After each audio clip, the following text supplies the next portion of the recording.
Hello, good morning. Oh, it's afternoon for you. Am I audible?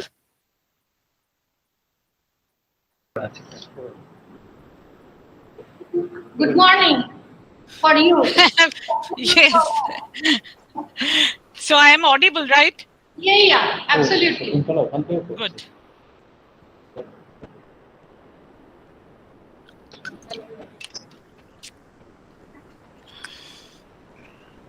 We still have 2 minutes.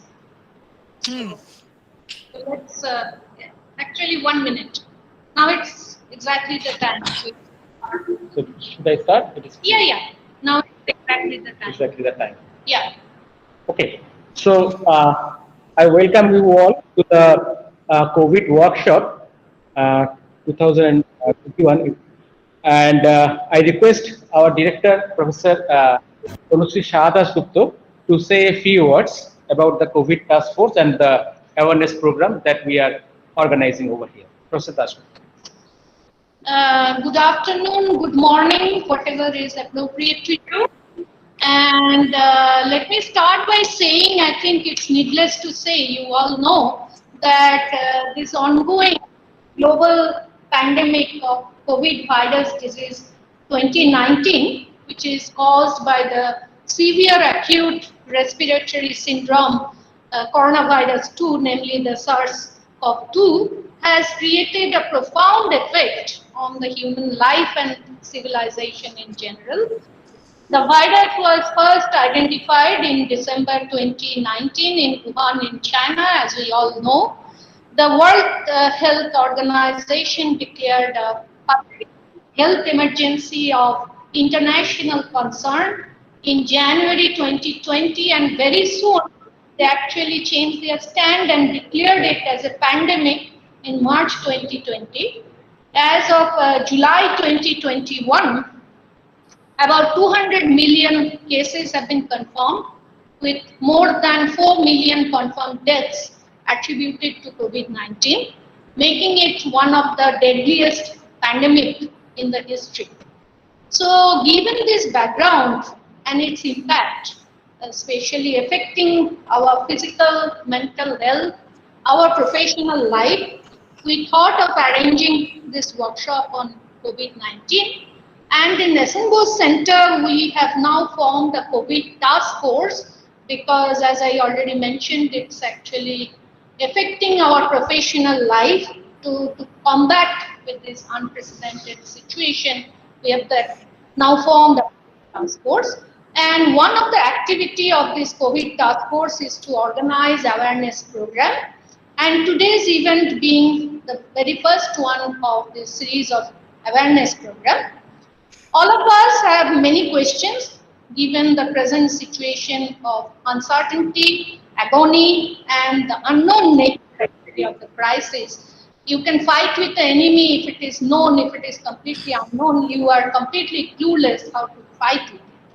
So there are questions related to the disease itself, the medication, the course for prevention, which one of our speakers is going to address.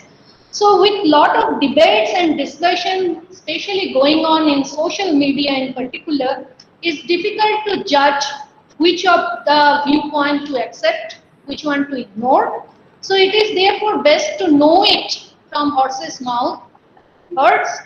So we have two excellent speakers today. One who is a professor in the Department of Cell and Molecular Biology in Uppsala University, and the second speaker who is a practicing doctor and ICU in charge, who himself was a victim of COVID, and he has witnessed and treated many of the COVID patients. So no one can be a better person than him in answering many of our doubts and questions. So I'm sure this is going to be a very, very educative afternoon. I welcome you all and I hand over the mic to Professor Rajiv Mitra, who is the chairman of our COVID task force. Rajiv.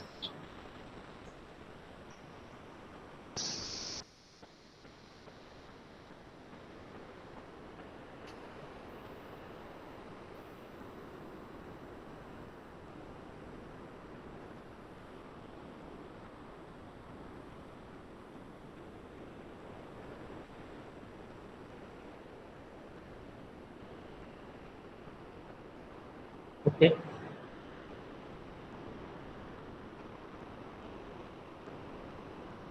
So let me have the pleasure to introduce the two eminent speakers today. We have two speakers, Professor Suparna Sannal and Dr. Piyush Kanti Roy. Professor Sannal is a professor of molecular biology at the Department of Cell and Molecular Biology, Uppsala University, Sweden. She obtained her MSc in Biophysics, Molecular Biology and Genetics from the University of Calcutta. In the same university, she obtained her PhD from in 2000, and then she had postdoctoral study at the Department of Molecular Biophysics at the Lund University, Sweden, and then she had a docent at the Molecular Biology department in the Uppsala University, Sweden. So she, I think, will be talking more on the biochemistry of virus and other things. And we also have a practicing doctor who is Dr. Piyush Kanti Roy, who is ICU in charge in the ILS Hospital Howrah in Bengal. He obtained his MBBS, and if I am not wrong, from the NRS hospitals. Then he obtained his MRCP in from Ireland, and then a fellowship in critical care. So both the speakers are very busy, but still we are very pleased that they have got some time out of their busy schedule to share their experiences and knowledges with us regarding this pandemic and other things. So we first welcome our first speaker, Professor Sannal, to deliver the talk. And I request all the listeners that you please keep your laptop or other things in the mute version. And if you have any question, you can raise your hand. And we arrange the program in such a way that the two subsequent talks will be there. So the first one. So the first one will be by Professor Sannal and then by Professor Dr.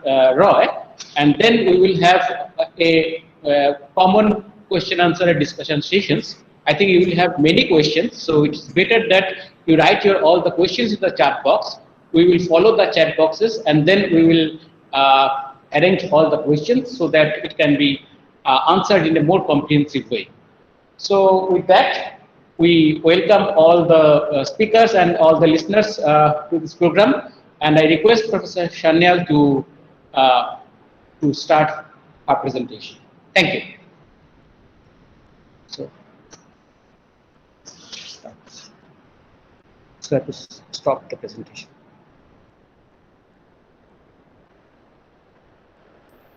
So I think so. Professor Sannal, please start your presentation. And Yes, thank you, Professor Mitro, for a very nice introduction. And Professor Shahadas Gupta also for this initiative and inviting me to join this initiative. When you were away from the home country, the situation of the pandemic is different, and the viewpoints may also be different. But where they are all same is actually in the molecular level. Maybe this Essenbos Center, the main presentation, the microphone needs to be muted because I hear echo. okay. Yeah. So, yes, I was basically thanking Professor Tanushree Shahadas Gupta for this initiative and for inviting me to give this webinar. I will start by saying that by training, as you saw, that I'm a molecular biologist and biophysicist. In that sense, I'm not a virologist. But this pandemic actually has done one excellent thing. That is that it has generated a global awareness about the molecular level phenomena that is happening in all cells. So there we come in as molecular biologists, and we try to actually reflect on in the molecular level about the biology of this coronavirus 2. And at the same time, I will try to talk about the vaccines and how they work. So I start by sharing my screen.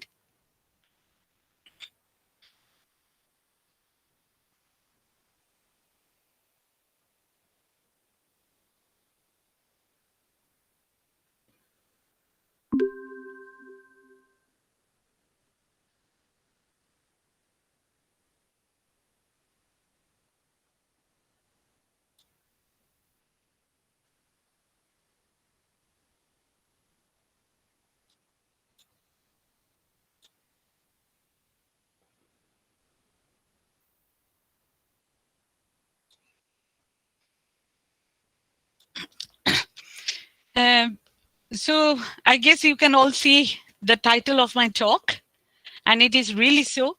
I would like to give you a very simplified molecular insight into COVID-19 biology and vaccines. And since this, I do not have clear idea about the audience and the knowledge level in this particular subject. So what I have done is that I have kept most of my talk really simple, almost in the popular science level, but then from there we try to build up into the research level and try to see that whether we can all learn something from each other. So as you see that I am a professor in the Department of Cell and Molecular Biology, Uppsala University, and this is a very big department with many kind of people assembled together from molecular biology, structural biology, single molecule people, and then computational biology, bioinformatics. So in a way, it gives a collective environment where this kind of discussions are very common. So with that, I proceed with my second slide. So we all know now a lot about COVID-19, but here I tried to summarize in very 3 small bullet points. What you see in the left is actually an artistic illustration of coronavirus. In full form is SARS-CoV-2. So COVID-19 is actually a short form of coronavirus disease 2019. And as Professor Dasgupta already mentioned, that this name COVID-19, it came because the first report of this disease actually was in December 2019. And that's why it got the name coronavirus disease 2019. If you look at the virus, that this is like a spiky ball, and these spikes, they're very important. And it's very easy to remember because most of the vaccines are actually trying to build on the spike proteins. So we will come back to these spikes again and again. So let's keep that in the mind. So overall, it looks like a corona. And in resemblance with SARS corona, these type of virus are called coronavirus. So it comes from a Latin word which means crown, so that the shape of the virus justifies the name. So COVID-19 is caused by severe acute respiratory syndrome coronavirus 2, which in short we say SARS, severe acute respiratory syndrome coronavirus 2. So if you just follow the name, you understand a lot about the virus. So first of all, you can see that this is not the first coronavirus we know, and that's why we call it coronavirus 2. In fact, there was earlier SARS coronavirus, SARS-CoV outbreak in the beginning of this 2000 millennium, around 2002 and 2003. And this particular virus that we are facing now, this is a variant. And that's why we call it coronavirus 2. But both of these viruses, they give actually severe acute respiratory syndrome or defects. And that's why they are called SARS. So in a way, this is like a modified form of this SARS coronavirus. And we already learned a lot from the first incidence of SARS-CoV-1. We normally call it just SARS-CoV. But the thing is that time, it didn't become a global pandemic. So many of us were not really aware of the severeness of the disease. But this time it became a global pandemic, and that's why it has come so much in focus.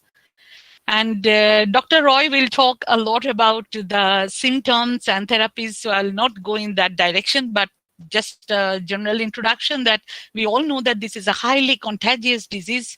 It infects animals, of course, we got it from animals, but it infects humans, and then primarily via respiratory tract, and it causes mild to severe symptoms, including pneumonia, fatigue, respiratory failure, and occasionally multi-organ dysfunction. Because, and in extreme cases, it can be also fatal. So now we start to look into what is inside the coronavirus. So if you look at outside, then it is again another artistic illustration where you see like there is a core, like this red ball, and on top of that you can see in pink the spike proteins. So now if we cut it into half and look inside, what you see, this red thing is actually an envelope. And the spike proteins are actually put into the envelope.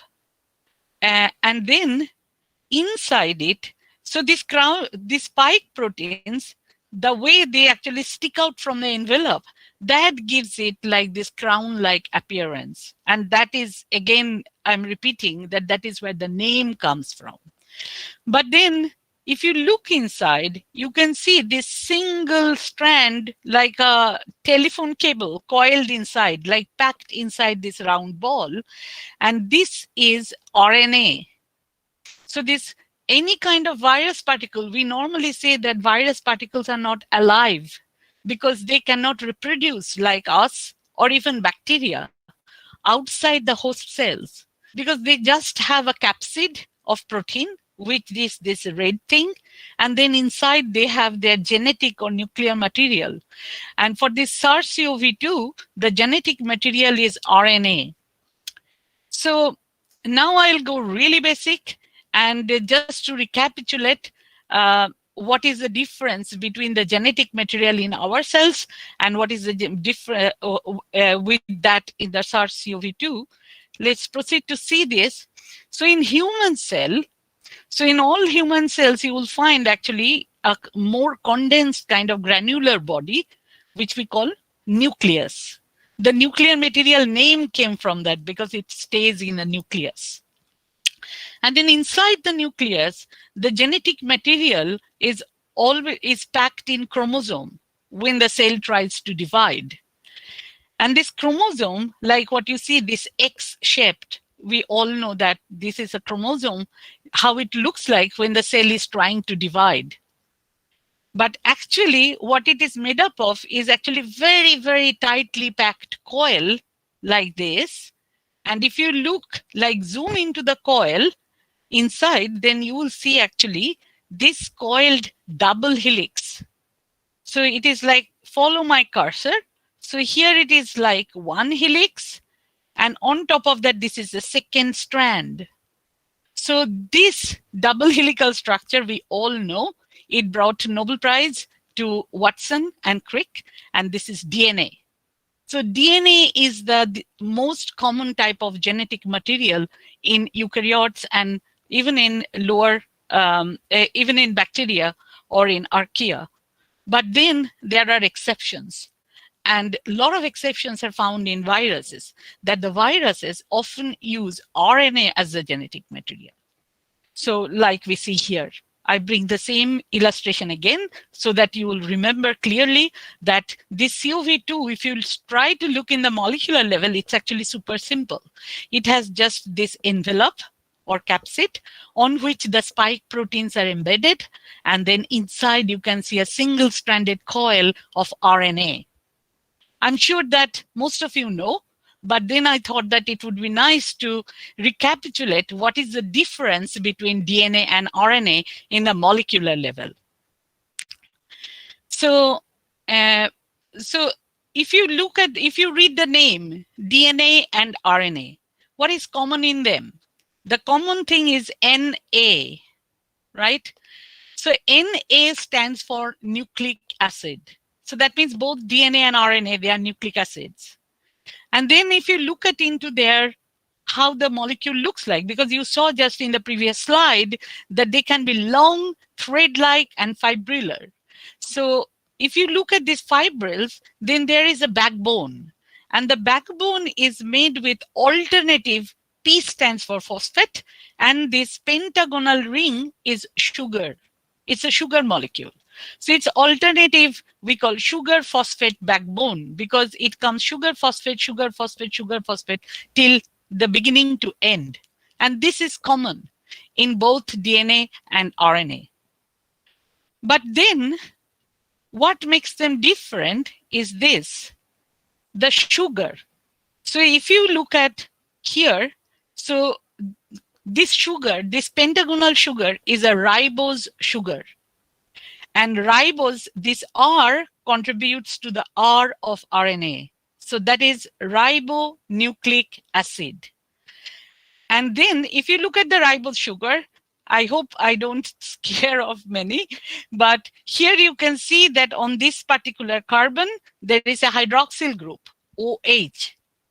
But then when this is deoxygenated, that means the oxygen will be lost. If the oxygen will be lost, only the hydrogen will remain there. And then it becomes like this. Instead of OH, this becomes H in this particular carbon position. Then this is called deoxyribose sugar. And that is what stands for the name DNA. So it's just not that RNA is single-stranded and DNA is double-stranded. They differ in their chemical constitution, that both are nucleic acids and both have sugar phosphate backbone. But in RNA, we have ribose sugar with OH in 2' carbon position, whereas in deoxyribose, this OH is deoxygenated and we have just a hydrogen atom there. So this is the difference, what gives them the different names, DNA and RNA. And this simple, very, very simple chemical incidence, the difference between ribose and deoxyribose, gives a major change in their characteristics, phenomena, stability, everything. And we do not have time to go into that, although I'm very fascinated with these simple molecular aspects.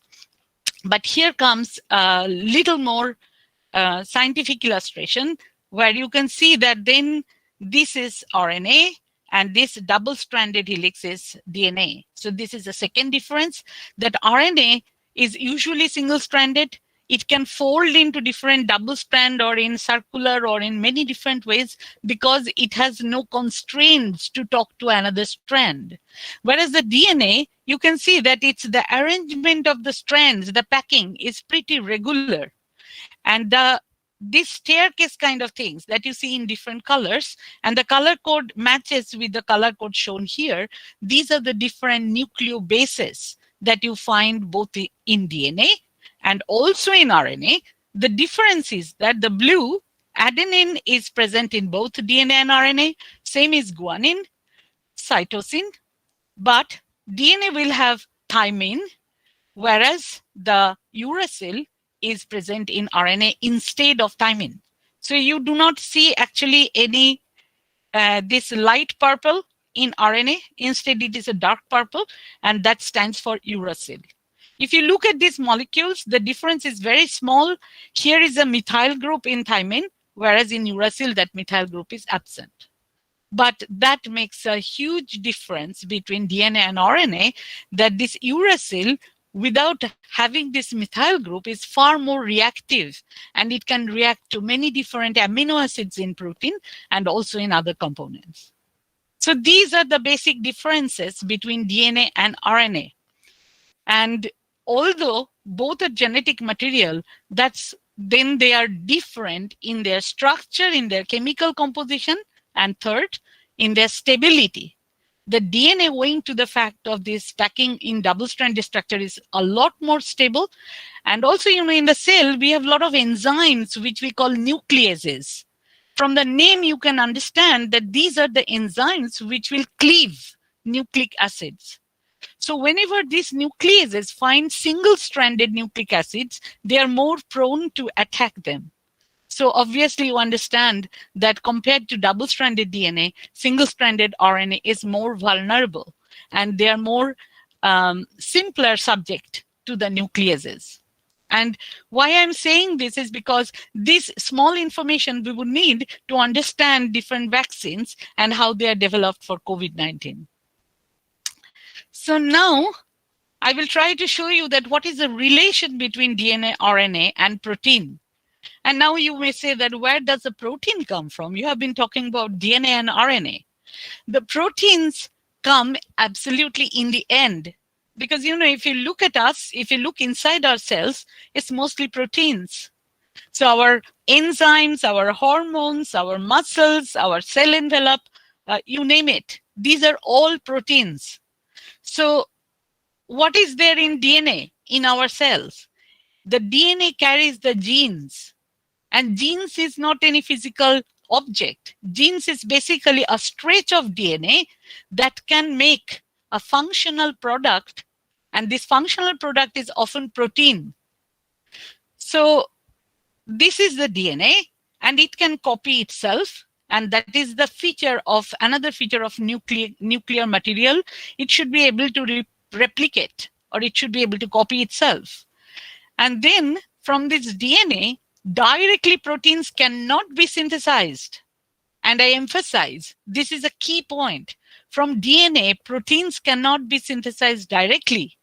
Then what happens is that first, a gene which is in one strand of DNA gets copied into RNA. And this process we call transcription. And from this RNA, by translation of genetic codes, proteins are produced. And this entire pathway is called central dogma. That is the central pathway for genetic information flow in the cell, like in our cells, or in standard bacterial cells, or in lower eukaryotic cells, like Giardia. So again, let's make this super simple concept that I'm sure that you all have studied it at some stage in school or high school, but let's make it absolutely clear that DNA cannot form proteins directly. DNA must be transcribed into RNA and then translated to protein. But then the question is, I already said that SARS-CoV-2, its genetic material is RNA. So that means we do not need to look into the DNA part for their protein production. So what happens for them is straight away this, that they already have the genetic material RNA. So they first produce RNA to protein. And these are the proteins which would actually help this RNA to replicate. But again comes the second catch. Like I said, protein cannot be produced directly from DNA. The second catch is that the RNA cannot replicate, usually, RNA to RNA. So if it has to do that, it has to go via DNA. So these proteins are often replicases and so on, which will actually do a reverse transcription to form the DNA copy of it. And this DNA will be transcribed to RNA, giving it DNA to RNA to protein. So then the central dogma becomes complete. But in this case, the difference from our cell is that it starts from RNA, it straight away can make proteins. And what are these proteins? These proteins can be the ones which actually makes it a pathogen and gives us the disease. And at the same time, these proteins can be which actually help the RNA to make its copy of DNA. And then the DNA again transcribes to RNA, and this RNA makes proteins. And as a result, you get huge amount of copies of virus in your cell. So if we understand or recapitulate this absolutely fundamental mechanism in the molecular level, I think the rest of the talk is like storytelling. So I proceed to next slide. And here you can see this tiny cartoon. And this animation basically shows how proteins are being produced from messenger RNA. So this thread-like structure is the messenger RNA, so which was the intermediate between DNA and protein. And the name itself, messenger, means that it actually brings the genetic message in an intermediate form. And this double blob, orange, is the protein factory of the cell, and ribosome it is called. And as you see that as it is reading the mRNA, it is producing this blue thread, which is the nascent protein.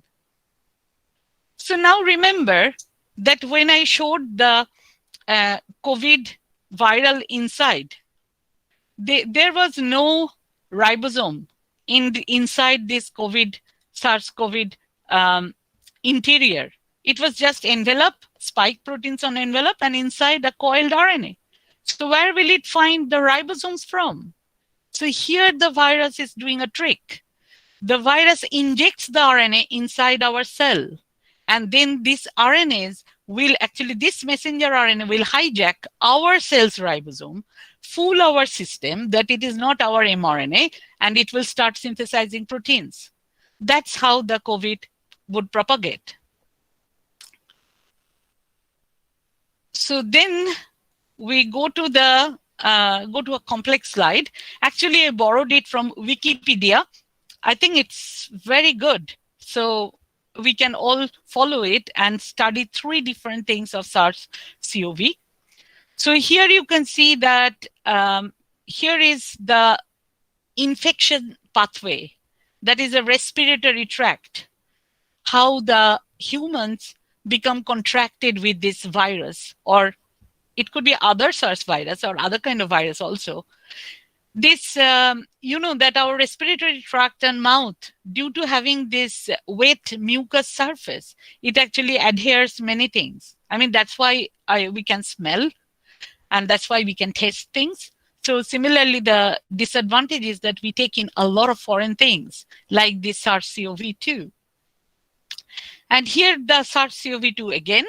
So again, you can see it's super simple, the envelope, the spikes, and the RNA here.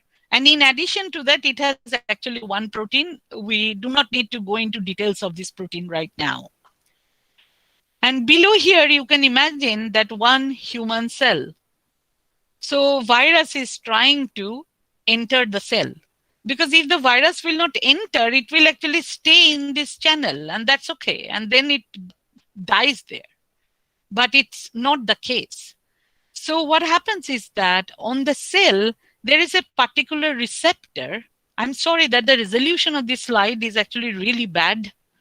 So let me spell it out. So this yellow thing is the receptor. This is a zoomed view. This is called ACE2 receptor. And the virus's spike proteins, they actually associate with this ACE2 receptor. So as if the virus is actually in the respiratory tract, and then there is a cell with an empty ACE2 receptor. So it finds, whoa, there is something, so I can sit and bind there. So the virus will come and bind there. And once the virus is bound, so you can see how tightly they clump on each other. So then it's bound there. And then in the next stage, what will happen is that the cell feels like, it's some irritation in the surface. And the cell tries to engulf it to get rid of the irritation on the surface. And as a result, the virus will come in. And when the virus will come in, then inside the cells, there are a lot of proteases and other kind of mechanisms that will break the virus envelope. So there are theories from physicists that it could be just a difference in the viscosity outside and inside the cell that lets the viral envelope crack. And then there are other theories that it could be just a stochastic process, how the virus envelopes crack and the RNA is released. But whatever it is, when the virus enters the cell and the envelope cracks, you can see what is happening. The RNA is released inside the cell. And when the viral RNA is released, then it will happen like what we saw, that this RNA will produce the viral protein. It will do translation and it will make its proteins. So then these viral proteins, the virus, again, I bring you to the surface. If you look at it, there are not many proteins either. So there is this envelope, which is made with E protein. It's simply called envelope protein. And then the spike proteins. And there is another protein called M protein. It's like a mediator protein. And then there is an N protein, just like very simple, 3-4 proteins. So when these proteins are produced by fooling our protein synthesis system using our ribosomes, our translation factors, and COVID mRNA, then all these proteins are being produced. And these proteins then gradually form the shell. And not only proteins are produced, if you remember that slide, that now those proteins will actually make DNA copy of this viral RNA. And from the DNA copy, more RNA will be produced. And then this becomes like a complete virus. And these virus particles then gradually will rupture the cell, or it will be released and they will look for new host, like going into another cell and reproduce there. So this is the entire life cycle of SARS-CoV-2 virus. And in the right side, you can see how the immune response takes place, but we will not go to immune response now. I think that since I would like to give you a very simplified molecular view, I would like to share with you actually 2 very interesting animations or videos. And the first one we would like to watch. So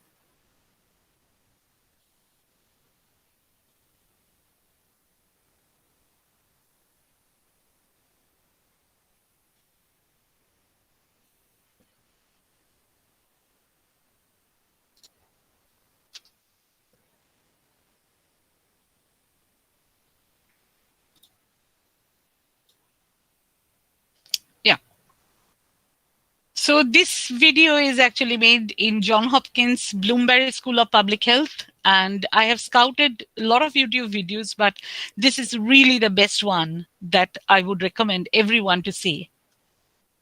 So here we will see, it starts by asking a question, what a virus wants to do.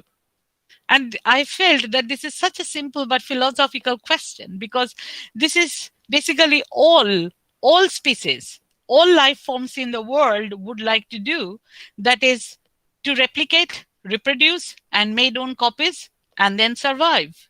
So this is exactly the virus would like to do. But the way virus would like to do is that since it's not really a complete live cell, it will hijack the host cell's systems to do that. So I have explained it with the slide before, but let's look at it. It's only 2 minutes. Is make more copies of itself and send it out.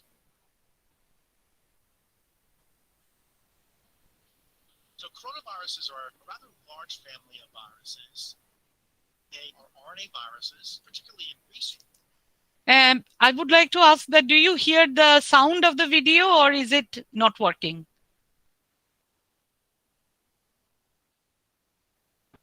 Volume is little low, so if you can increase the Okay. volume of the video, that will help.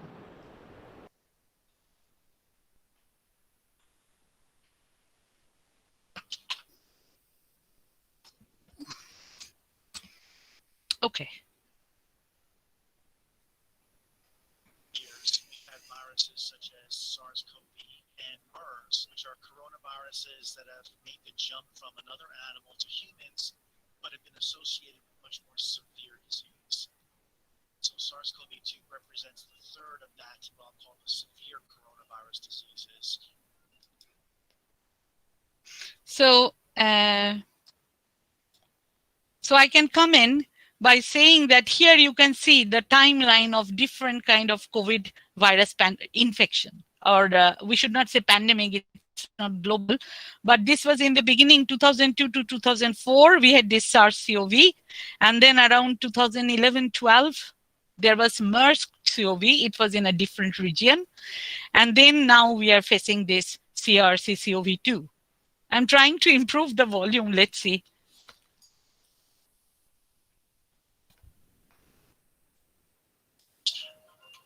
Coronaviruses all have a very similar genome structure, but based on the specific sequences of their genes and the number of genes they have that are specialized for pathogenesis, you can differentiate one from the other. So the first thing a virus has to do is find a way to attach itself to a cell so that it can specifically get in there. That's the virus receptor interactions. For SARS-CoV-2, it binds to a protein called Ace2 that's on the surface of some but not all cells. Viruses then have to get inside a cell. And in the case of SARS coronavirus, it has sort of a membrane around it that hides its genetic material from the outside world. Your cells have the same kind of membrane around them that hides their material from the outside world. So when those two things come together, the virus has to find a way to get its genes inside the host cell. The virus genome, when it enters a cell, starts to find something in the host called a ribosome. And a ribosome is what turns RNA into proteins. It takes the sequence of the RNA and then it translates that into a protein sequence. RNA is primarily the means that express our genes. The more of the viral RNA that's in the cell, the more of that RNA will be translated into proteins, and the faster the virus can take over the cell. Their RNA serves those two purposes. It encodes the genes that it has to complete its life cycle, but it also is the way that it sends a message out to the cells to say, make more of my genes. And so within a few hours, there's a large portion of your proteins within your cell that are either from the virus or that the virus has somehow manipulated. And then towards the end of the virus life cycle, the virus sends out its proteins to particular places within the cell that are then the places where proteins are concentrated and new virus particles are made. Okay, so this is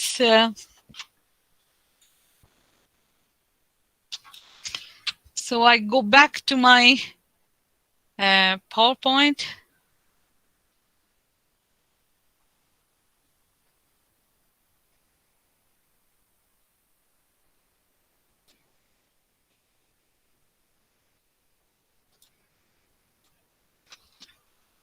Yeah.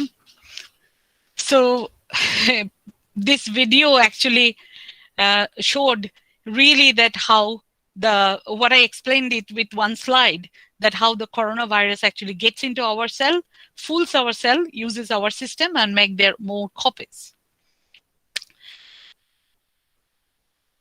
So we come back to this slide again.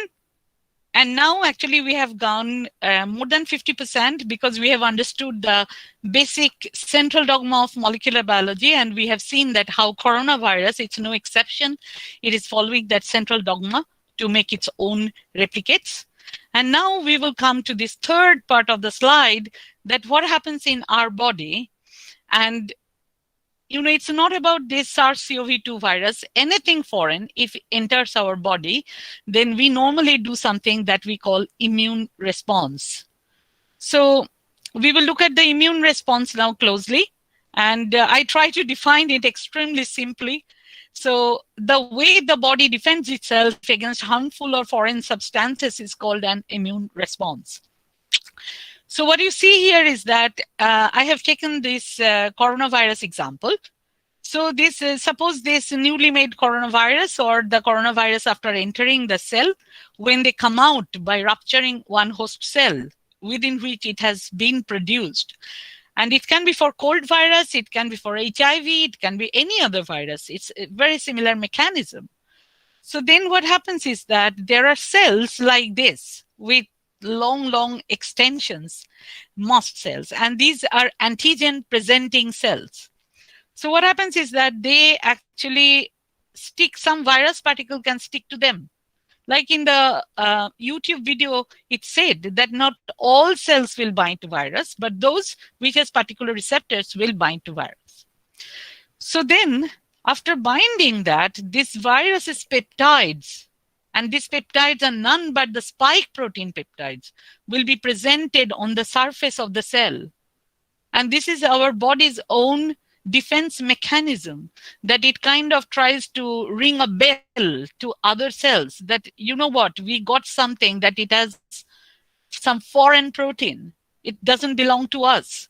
And those proteins will be actually presented on the surface of these cells. And when these proteins are presented, then the next set of cells which wake up are called helper T cells. And these helper T cells will actually send the signal to two kinds of cells. There is like cytotoxic T cells. From the name, you can understand that this is something that cytotoxic. So that means it will destroy the cell, but it will almost like suicidal, but it will destroy anything inside it. So then cytotoxic T cells will basically take in the virus inside. And what the other type of defense system, which is more common and we talk a lot about it, these are B cells. So these B cells are not like cytotoxic T cells. They will not be able to kill the entire cell with the pathogen in it. But instead, the B cells will produce antibodies. And you can see these Y-shaped molecules are none but antibodies. And here you can see that the antibodies are specific towards the viral protein. And that's why these antibodies are engulfing the virus. And that is how the body is actually trying to defend it. So this antibody produced is one stage.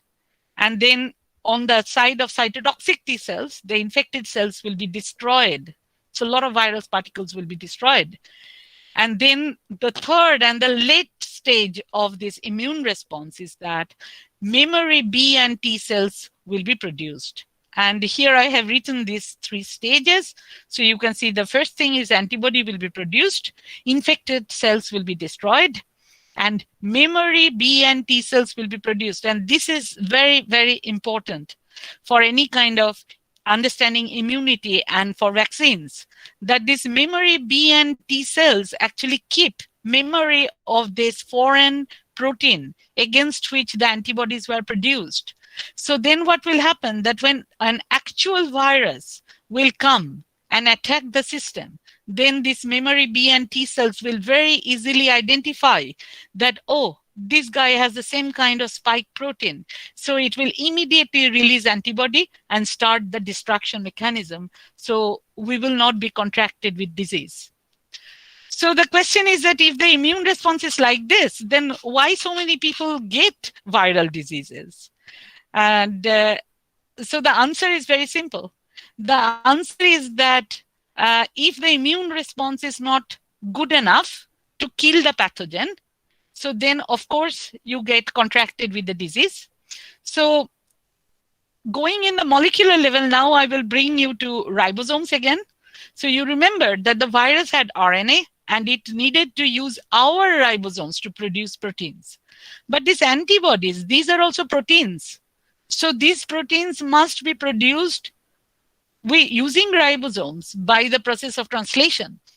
So if the viral replication dominates, that it hijacks most of your cell's ribosomes, then there will not be enough protein synthesis fabric or factory available to make those antibodies. And then the virus or any other pathogen would take over. So this is why we need, actually for long-term defense, the need of vaccines, the vaccination. And this memory B and T cells, we largely rely on them when we actually start vaccination against any disease. So this is, if this immune response pathway that I showed you is super simplified. It is actually 100 times more complicated than this, but I think it has the simplified basic information that we need to understand how regular immune response would take place when cell contracts any pathogen. So now I bring you to what is now of global interest, the vaccines. And here I just wrote 3 short sentences, which I'm going to read, that covers in very simple words what the vaccines are. So the vaccines basically introduce a weakened or killed or fragmented pathogen in the host cell in order to evoke a primary immune response. So like what you saw before,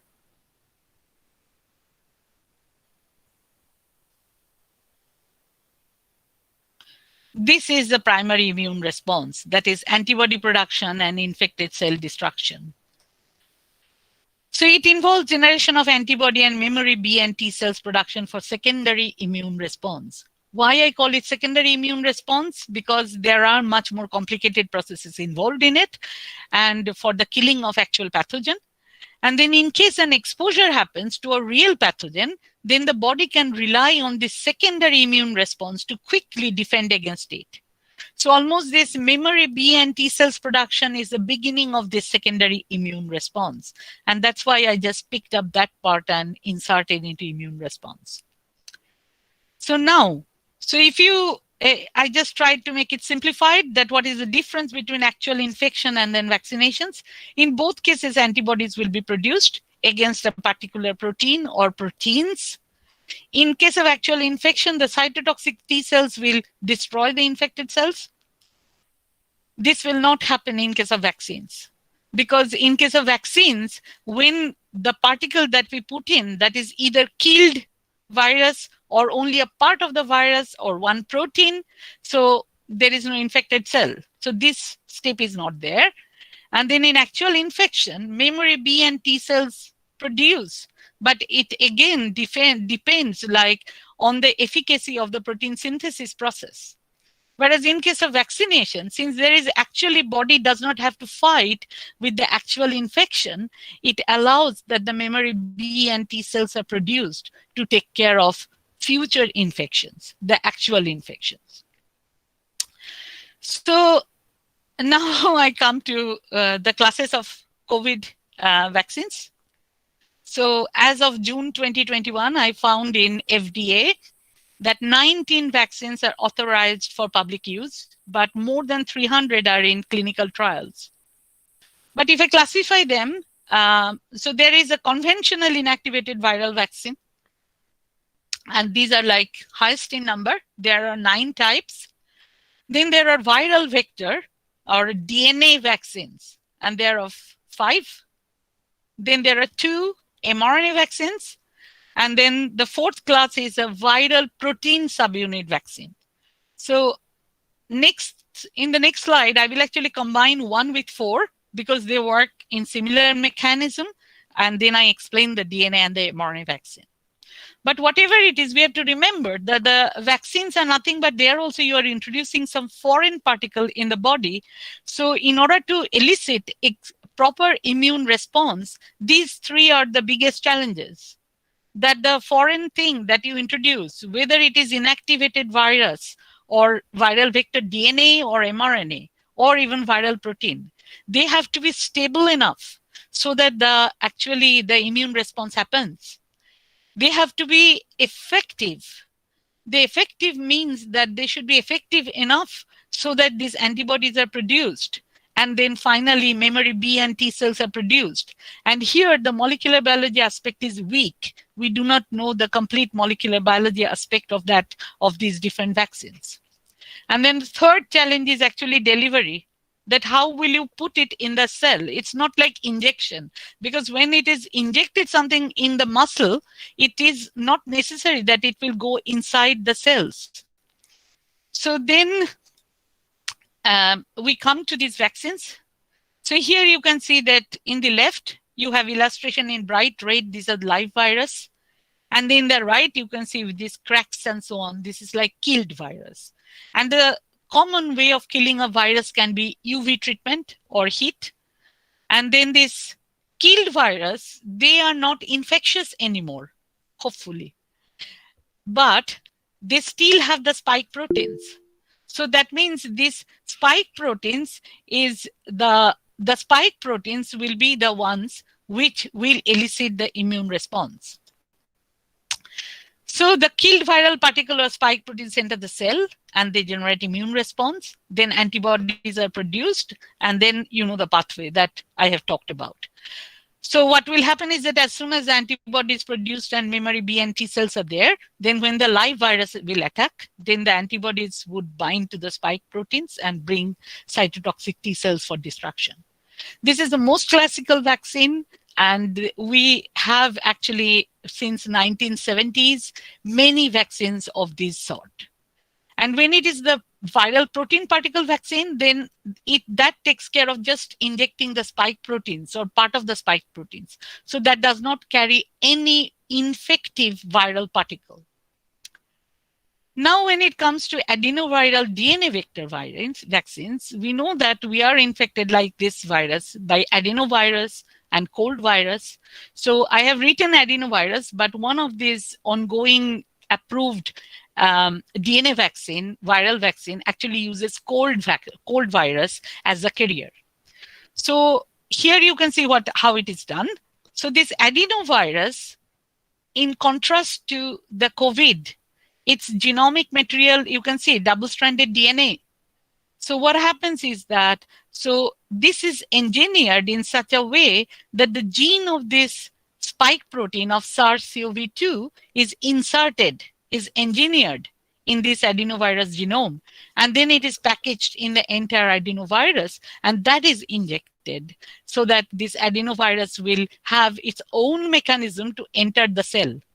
So this is also used in cancer therapy nowadays, and this adenovirus-based like transport of genetic material is a very common process in gene therapy. So advantage is that here the delivery is kind of, you don't have to engineer or use your brain. Adenovirus has its own mechanism to enter the cell. And the second advantage is that since it's DNA, remember what I said, that it's far more stable, and it is not the actually target of many nucleases. So this slide I borrowed from this Research America site. So here you can see that this is the DNA encoding spike protein. This is DNA, and this is the modified adenovirus. So it has the gene of the spike protein here. So it enters the cell, releases the DNA, and then follows the central dogma that it forms the messenger RNA, and from the messenger RNA, by translation, the spike proteins are produced. And as soon as the spike proteins are produced, it will elicit immune response. So we get the antibodies and the B and T cells. Now comes the mRNA vaccines. And this is publicly used for the first time, although it has been developed before during Ebola infection in Africa. But this mRNA vaccine is such that here the mRNA is directly coding for the spike protein of SARS-CoV-2. And it is actually encapsulated in a lipid membrane. You can see that these are the particles where the mRNA is in the small capsules. And you can follow this video, which is very nice if you are interested to see that how the mRNA vaccine works. So inside the cell, when the mRNA comes in, as we have mentioned, it will use our ribosomes to produce the spike protein. And the spike protein is on the surface of actual virus also. And as soon as the spike proteins are produced, the process is the same as the DNA vaccine. Then the spike proteins will be on the surface of the cells, and then immune cells will recognize, and then they will produce antibodies. So when a real infection will come and a real virus will come, then these antibodies will engulf it and send it for destruction. Okay? So this is how mRNA vaccines work. And so then two major progresses with the mRNA vaccine. That the biggest challenge with the mRNAs is, as I mentioned, that its stability. That its stability is problematic because it's a single-stranded stretch. So how the scientists have overcome that is that they have replaced the uracils the uracils which are specific to RNA with a modified base called pseudouridine. And the nucleases in our cells, they do not recognize these pseudouridines. That's why they do not cut the RNA of this vaccine. And then the second problem is that for the DNA vaccines, the adenovirus itself has a delivery mechanism. Whereas for the mRNA vaccine, there is no delivery mechanism. If you just inject some mRNA directly, it will be immediately degraded, whether you have uracil or pseudouridine. So here, the scientists have come up with a lipid nanoparticle, which is cationic. And this lipid nanoparticle is very similar to our cell membrane's lipid. And that allows the delivery of this mRNA. So this mRNA vaccine almost copies the nature, like how the virus enters the cell. So it almost copies that, but with only the gene for the spike protein transcribed in the messenger RNA. So in the molecular level, what are the advantages of the mRNA vaccine? So in the central dogma, since it's DNA to RNA to protein, so if we already inject the RNA, of course, it is one step ahead than the DNA-based adenoviral vaccine. And then the second thing is that whenever some DNA comes into the cell, there might be a small chance that this DNA can be integrated in our own DNA by recombination. The vaccine developers take utmost care so that such resemblance will not happen. But such situation will not happen. But still, there is a possibility. But since our genomic material is DNA, the mRNA can no way be integrated in the cell. So in our genome. So these are the two advantages of mRNA vaccine. So I have come to my last slide because the time is almost up. But then I always get this question whenever I present a talk on mRNA vaccine, that why many countries did not adopt mRNA vaccine. And I would like to conclude by just highlighting that the mRNA vaccines, since mRNA is unstable, it requires actually storage in sub-zero temperature and preferably minus 80 degrees centigrade. So in big countries with warm climate and with many remote places without the facility of minus 80 or minus 20 freezers, it is difficult to allow, like in the large scale, to give this vaccine.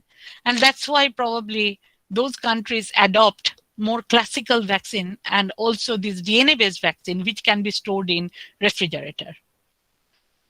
So I would like to stop here. And then I ask Dr. Mujumdar, I saw that there are some questions in the chat window.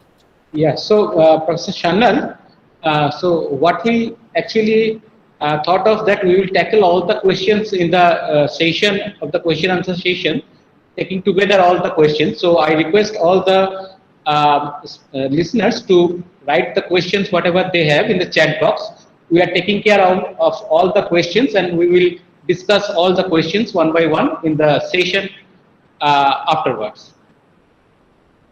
Thank you, Professor Shanna, for a wonderful presentation and very lucidly describing how the molecular approach is and how one can actually go for the vaccination procedure and look after for a better vaccination drive. So, thank you very much, Professor Shanna. Thank you. Thank you very much. I just want to say that in the last slide, you see a look of Uppsala. Yeah. And it is today is very hot. It's unusually hot. Almost reminds me of Kolkata. So maybe we are sharing the same temperature.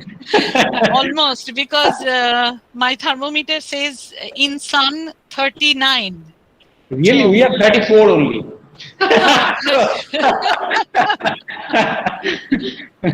Okay, thank you. Okay, thank you so much. Thank you for. Yeah. Okay, so we then move to the next, our next speaker, Dr. Piyush Kanti Roy. So, Dr. Roy, yeah. So, Dr. Roy, yeah. Welcome to this presentation. So, you may start your presentation, and we will accumulate all the questions, and then we'll go to the discussion session. Yeah. Thank you. Thank you, Professor. Professor Sharna, it was a very, very nice presentation. I really wish and I really hope that I can keep up with you, okay? And people will not get bored with mine. And thanks, Dr. Tanushi Shahadajut and Dr. Rajiv Mitra for giving me this nice podium for whatever presentation I'm doing. And thank you for the kind words. So I would rather put off my video because I don't have a very good net connection, and I'll go to the slides directly, okay?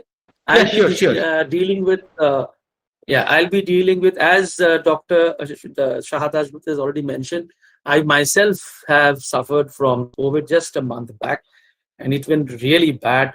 It was a pretty bad scenario, but thanks to the vaccine and everything, and wonderful effort by my colleagues, and definitely my wife, she's also a doc, and another doc friend of mine, I have pulled through, thanks to them.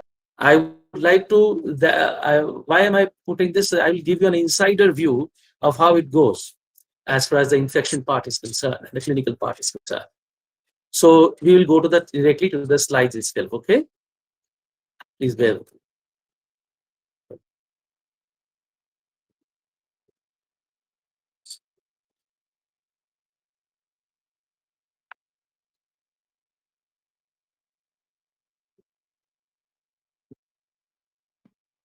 This is just a synopsis of COVID-19 from a clinical point of view. And I will include a bit of this microbiology which Professor Sharna has said, but not in that detail, beautiful detail. I wouldn't really want to, it's like, holding a candle to the sun. I'll just be a cursory visit to that part. This is the background. Background is, as Professor Sharna had told, this is a coronavirus. It belongs to the Coronaviridie family, but it is a novel coronavirus. We have never been exposed to this ever. In spite of two insults or two incidents in the past, in the last 20 years, this is absolutely a novel one. And so hence, that's the reason why the entire world population has been affected so badly. Okay, because we had not been sensitized. This one had actually spread from Wuhan in China. And this is because, as Dr. Shahadajut has already said, it was first detected and recognized in December 19. It is being named as coronavirus disease or COVID-19. And it was declared as a pandemic, as already discussed, in March 11, 2020. The past epidemic, as far as epidemiology, this is a zoonotic virus. It spreads from animals to us. The first one which we recorded one is the SARS-CoV-2, which happened in 2002, stretched up to 2004. It started from bat, was transmitted through cat to man. And the case fatality ratio, that means the number of people who died and the entire population which got affected, was around 10%. That then came in 2012, it came the MERS COVID. It was the Middle Eastern one, variety, in the Egypt and those areas. It was transmitted from bat to camels and there to man. And the case fatality ratio was almost 34%. But having said, the numbers look scary, but actually it affected a very small population. But this one, the SARS-CoV-2, which we are going through, COVID-19, it was again allegedly transmitted from bat to pangolin to man. Okay, there's a picture of pangolin for people. I think people know what pangolins are, but these are very much available in the Chinese wet market. And this is how people are claiming that the SARS-CoV has spread. And the case fatality ratio as of now is 3.7%. Here's a background. Now, how does it spread? It spreads primarily through the respiratory route, through cough, sneeze, that is droplets. Okay, in aerosol form, it's Professor Sharna will be better off in confirming that it survives for more than it's around 3 hours and up to 24 hours on any surface. And so the safety measures, the primary safety measures is wearing a mask and maintaining a distance so that we don't touch or we don't get affected or droplets don't spread on us. And the other ones which have been found out is a fecal-oral route, and there is of course the asymptomatic carrier or the super spreaders. The serial interval. That means that in epidemiology of communicable disease, it refers to time between successive cases. Suppose there has been an outbreak, and the first batch of patients that arrive to us, and then again the time which that person takes to infect another person, that is called the serial interval. In case of SARS, it is 5 to 7.5 days or 5 to 8 days. But compared to if we compare to influenza, influenza is faster; it spreads faster. But in case of corona, it's just double. But still, it is its spread is almost, as we know, it's very deadly. And the incubation period for coronavirus is 4 to 14 days.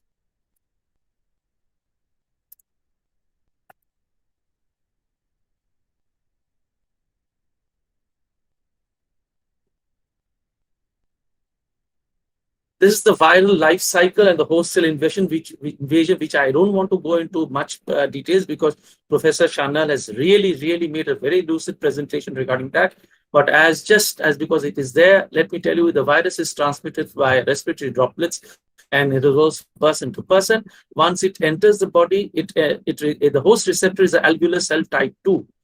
Okay. And it enters the membrane, the cell, by fusing into the membrane and then releasing the RNA into the cell. So what happens? Mainly the S protein, which gives the coronavirus its name, because it looks like the corona of a sun while in a total solar eclipse. That S protein has two functional subunits, the S1 and S2.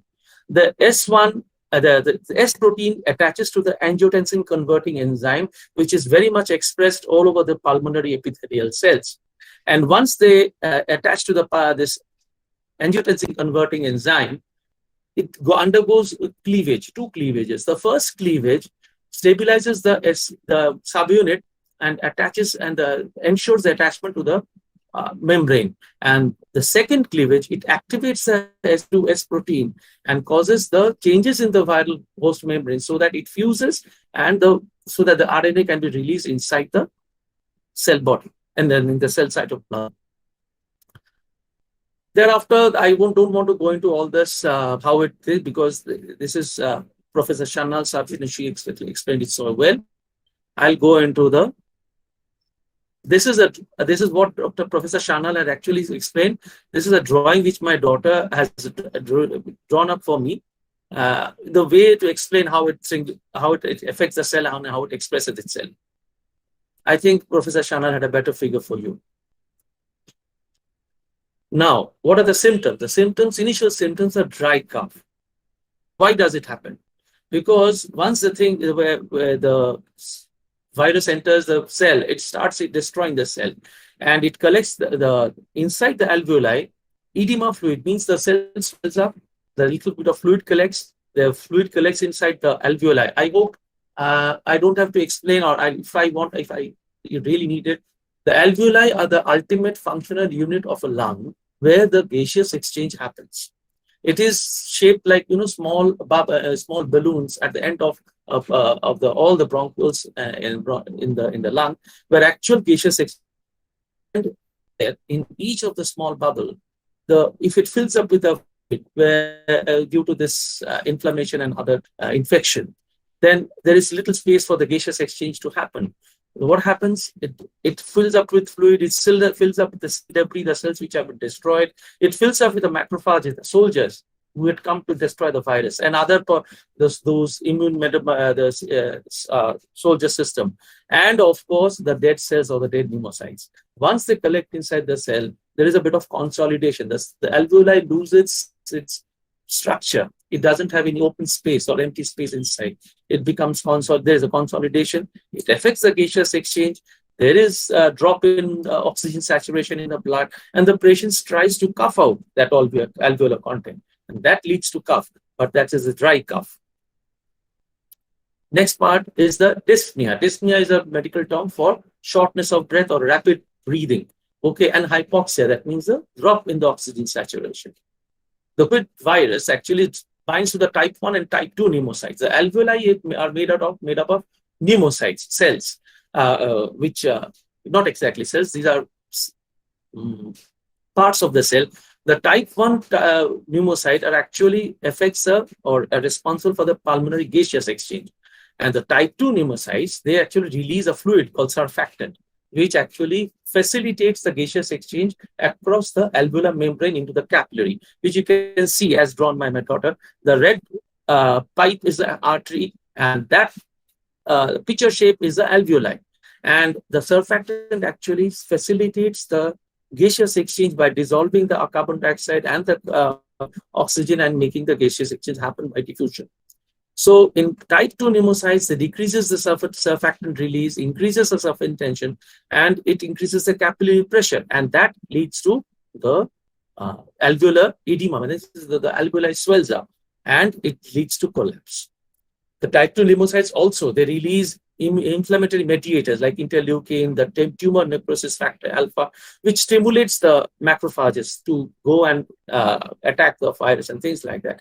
That also increases the vasodilation. Vasodilation means that our capillaries, they dilate. And due to that, what happens, the cells which line up the capillary, they become loose, and that increases the permeability across the wall of the capillaries. That causes, again, a loss of fluid. That again causes a bit of pulmonary alveolar edema, filling of the alveolar cells, decreased gaseous exchange, loss of the drop in oxygen saturation, or whatever. And then we try to start breathing faster so that we can at least make up for that loss of oxygen, and that leads to this rapid breathing or dyspnea. Now starts the different stages of the infection. That happens in the first, what happens in the first 2 to 3 days? Asymptomatic state. That's like what I had. I had simple malaise, I had severe fatigue and things like that. No fever, no nothing, no cough, no fever. There, the SARS-CoV likely it binds to the epithelial cells, it starts replicating. Okay, the ciliated cells are the most affected over there. The ACE inhibitor actually are the main receptors over there. And before even the body can respond with its immune system, the local propagation of the virus happens. Okay, and this is the point where the virus can be detected from the nasal swabs, and the individuals are actually infectious at that point. Here, the best possible the detection system, the lab tests are the RT-PCR. Okay, the RT-PCR value of the viral will predict the amount of viral load. In my case, it was very high, as because I was dealing with patients, and it actually sometimes, most of the times, it actually gives an infectivity and the clinical course. In here, I would like to mention the nasal swabs are more sensitive, and throat swabs in detecting this disease, in this virus. What are I will just short over here, short over the screening methods for COVID-19 here, which I'll discuss in details later. There are different types of tests. First of all, nucleic acid amplification NAT. NAT can two different types, the RT-PCR and the true or the chit-based nucleic acid amplification. The first test, the RT-PCR is the sample is testing for the E gene, which is positive. Then the confirmatory test is done for the RDRP gene, that is the dependent polymerase for the replication of the virus. And according to the ICMR guidelines, all TrueNAT positive for RDRP gene are true positives, and they need not any further confirmation by RT-PCR. That antigen flow test, it is an antibody serology test, is actually a retrospective test. It shows whether the patient has been exposed in the near future, in the near past, with the virus, and blood samples are actually used for that. But that actually doesn't test the going on infection. It gives an idea about how much the patient was infected, what is the antibody level in the patient. Now we come to the stage 2, where the patient is getting a bit serious. There are some symptoms. Like, why does it? What are the symptoms? Usually there is a bit of fever, there is a bit of, not exactly hypoxia, but the saturation drops from, suppose, the normal 99, 98, 97% to 94, 92, 93, but doesn't really drop below. Okay, this is the time, this is the stage 2, where what happens, the virus propagates and migrates down the respiratory tract. Okay, and now the body's immune system is triggered. the nasal swabs and sputum, which they will yield, okay, and there will be early markers of innate immune response. Like if just check the interleukin 6, if you check for CRP, the C active protein, they will start rising. Okay, now the disease is clinically manifest. And these are all the markers which I'm talking about, the interleukin 6, and the determining the post innate immune response might improve predictions, because if we just go on checking the IL-6 and the CRP, we will get to know how the patient is responding.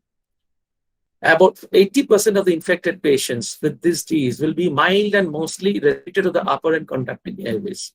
Okay, most of them just get away with this mild presentation or manifestation. Now comes the hapless 20%, where I also had been. The 20% infected patients will progress to stage 3, which will develop in the pulmonary infiltrates, and some of this will develop very severe disease when actually the alveoli get affected. The initial estimates of the fatality ratio or fatality rate is around 8%, but this varies according to, depends upon difference of per country to country. The virus now reaches the gaseous exchange units of the lung and infects the alveolar type 2 cells. Okay, here we must know that both the influenza and SARS-CoV, they preferentially infect the type 2 alveolar cells compared to type 1. The infected alveoli tend to be in the peripheral. It's not in the central part of the lung. If you go through a CT thorax, which we go when we screen the patient, you'll find it is more located. The ground glass opacities will be more located in the peripheral part. Okay. The end result is a self-replicating pulmonary toxin as released by viral infected particles, which infect the type 2 cells, and the areas of the lung will likely lose most of their type 2 cells and will become, look like ground glass, which is manifest in the CT scan or the X-rays as ground glass opacities, where they have entirely lost their capacity. The alveoli have totally, the space inside the alveoli is gone, and there is nothing for the gas to enter or the air to enter, and it becomes opaque. This is the latest ICMR guidelines as far as the how to treat and manage each and every stage. Patients infected with diagnosed patients with SARS in these 3 different stages, where there's a stage 1 by the mild disease, where you just need to stay at home isolation and care, physical distancing, just have multiple vitamins and things like that. Okay, that's it. And you can have, there are some medicines which there are some controversies regarding that, and I really don't want to wade into that maelstrom. But like ivermectin, hydroxychloroquine, which are supposed, which do some, according to some studies, they claim in stopping the viral replication. So that apart, if most of the patients are, they can be home quarantined and dealt with if they don't progress in the mild disease stage only. Then comes the moderate disease, or the stage 2, where the respiratory rate increases, where breathlessness starts and the saturation drops to around 90 to 93. Okay. Here, what we do is we admit the patient. Okay, we admit the patient. We administer just oxygen and steroids. Why do we administer steroids? Steroids are anti-inflammatory, so that we can at least stop the inflammatory process cascade which starts happening in these patients. And the conventional dose prophylaxis for to prevent in case of COVID, one of the most important things which happens is hypercoagulability. That can be prevented, and that is prevented by giving unfractionated heparin. And there we have to monitor daily for the saturation with the blood gases and the respiration rate and the normal clinical manifestations, and including that the blood workup, like the blood counts, like hemoglobin, TLC, the total leukocytic count, things like that. We have to monitor the kidney functions, the liver functions. The liver functions are very important in these cases. And we usually repeat in 24, 48 hourly in ward patients. And then, depending upon that, if the patient recovers from there, he or she goes home. But unfortunately, if it falls within the last 20%, then we have to shift the patient to a ICU. When the respiration rate increases or exceeds 30 per minute, or the saturation drops below 90, you can visibly see that the patient is like that. Then you shift the patient to ICU. You start giving proper respiratory support with devices. We initially, what we do, we give non-drip breathing mask, facial mask, like bag mask. You must have seen pictures of that, which are high flow masks. If that doesn't suffice, we give high flow nasal oxygen, HFNO, almost like 15, 20 liters, 30 liters, or 40 liters of oxygen through the nose. You must have heard that there have been a lot of oxygen crisis and things like that because of this, because these devices demand, or these patients need a lot of oxygen flow, almost 20 to 50 liters of oxygen per minute. So these are the devices which we use. And if even that fails, then we go for non-invasive ventilation. Non-invasive ventilation is we just use, just let me show you. I think I have a picture. I don't know. No, in non-invasive ventilation, actually we have an HFNO picture over here. This man is actually having an HFNO attached to his nose. Okay, you can see the pipe. It is a thick pipe for oxygen flow. I should have had one, this NIV. Anyway, the NIV, in bypass ventilation, we almost just where the tube doesn't go into down the throat, where we fix a mask on the face, or we can use a hood, where pressure is, where air is forced into your lung with a certain amount of pressure, predetermined, set in the machine pressure, where it helps. In my case, it actually, I was given that, where it helped me to, the work of breathing decreases, where air is pushed into your lung along with your own breaths, and you oxygenate yourself that way. And some of the alveoli which had collapsed, they are recruited, they are again opened up. So this is the normal way of, this is how we treat 3 different phases of COVID infections when they turn from mild to moderate to severe. And there are 2 drugs which I want to discuss over here, which are also, there are a bit of controversy over that. One is remdesivir. You must have heard a lot about this drug, which actually use other viral infections. But in this case, remdesivir is used in a particular time within the first 7 to 8 days to prevent the virus from replicating. Okay, that's the function. That's what is function. There is no point in giving remdesivir after 10 to 12 days when the disease has progressed. There is another drug which we use. It's tocilizumab. It is an immunomodulator, like the steroids which we use. It's a higher, I would say, it's an immunomodulator of a different category. It's used in cancer patients for to stop their immune response. In case of COVID, also we need to stop the body's immune response. We need to block the interleukin receptors in the cells.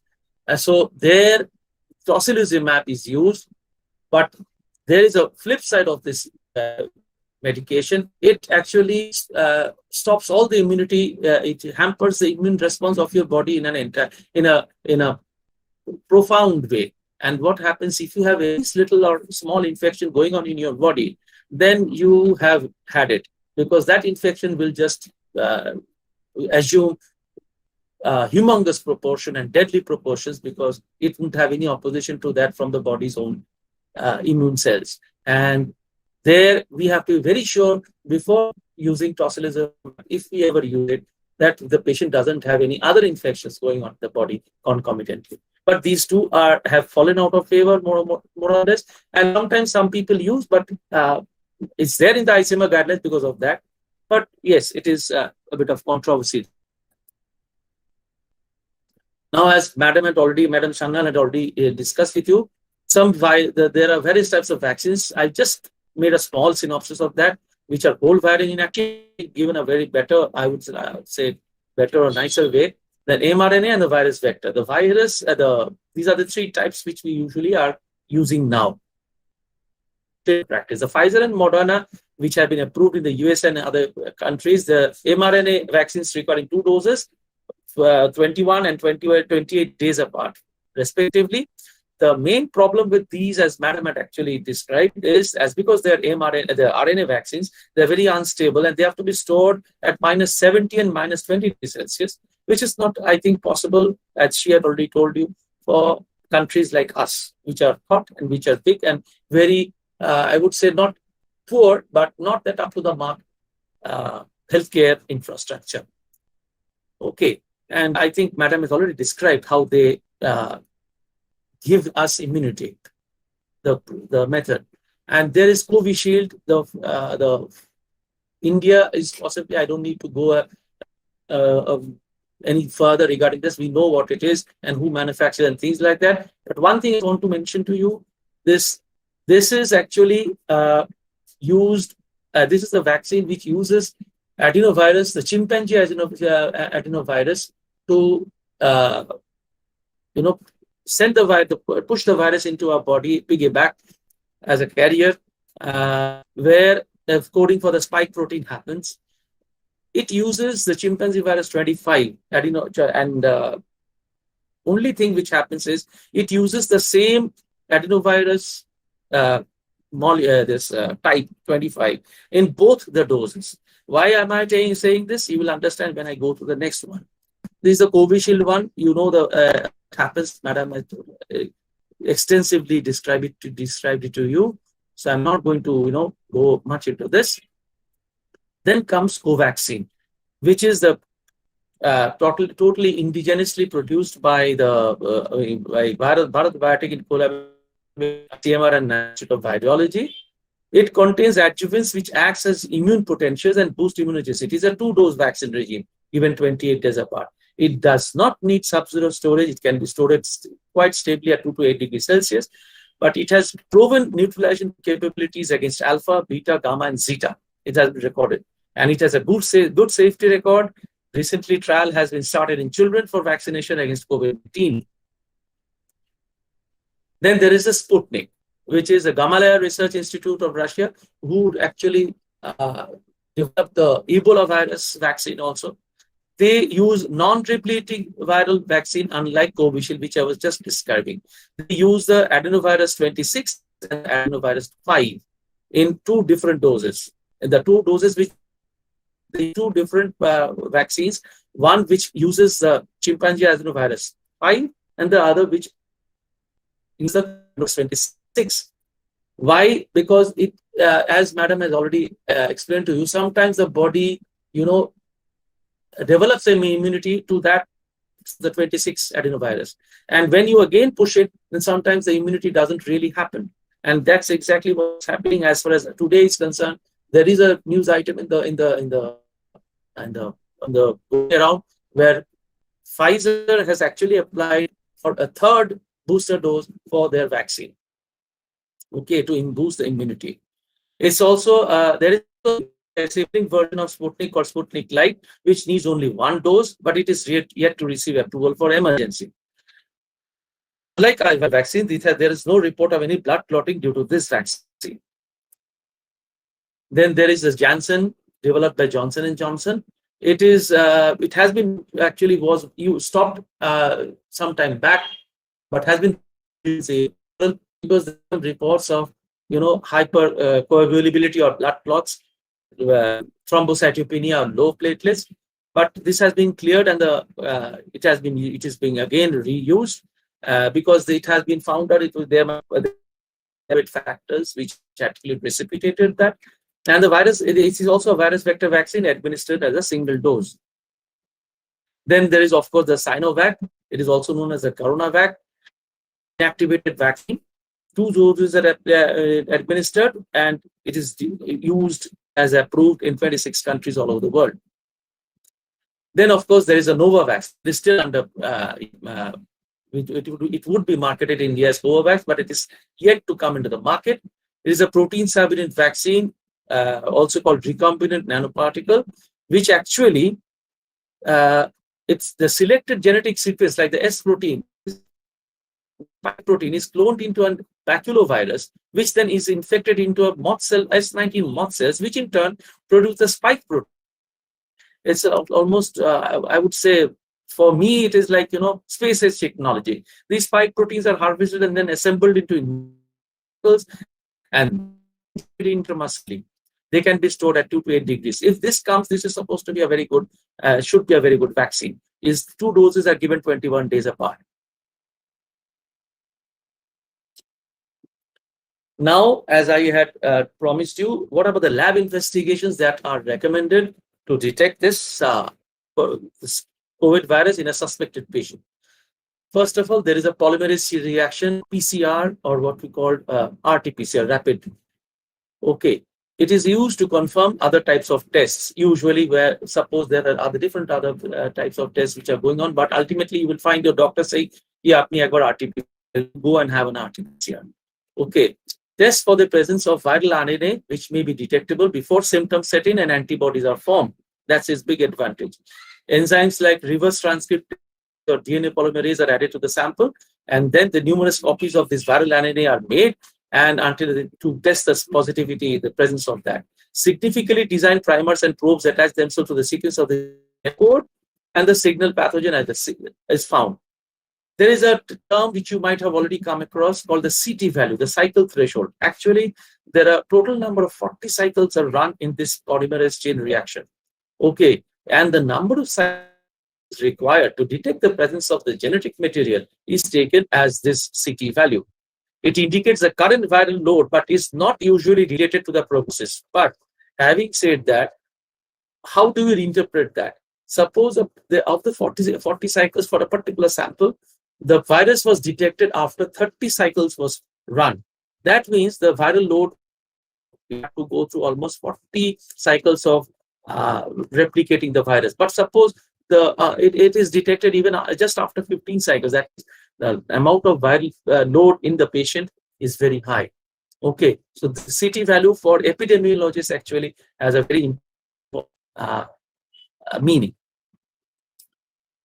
What are the advantages of this PCR? People testing positive may be isolated even if they have symptoms. Okay, the contact tracing can be done, and the chain of transmission broken at the beginning, and the clear picture of the disease is obtained, and public health safety measures can be undertaken. What are the disadvantages? The disadvantages, as you people must have been facing it, at least in our state, in India, in our country, it takes quite a bit of time. At least 24 to 48 hours it takes for the test results to be published or test results to come in hand. And there is a chance of 30% false negative, which it is actually 1 to 30% there is a chance, but there is also chances of false positive results, where inactivated the viruses can stay in a, suppose, like me, I had actually turned positive even after 15 days of my infection and recovery, because there had been some viral particles which were left in my throat, so in my nose or whatever. So there is a chance of false positivity also.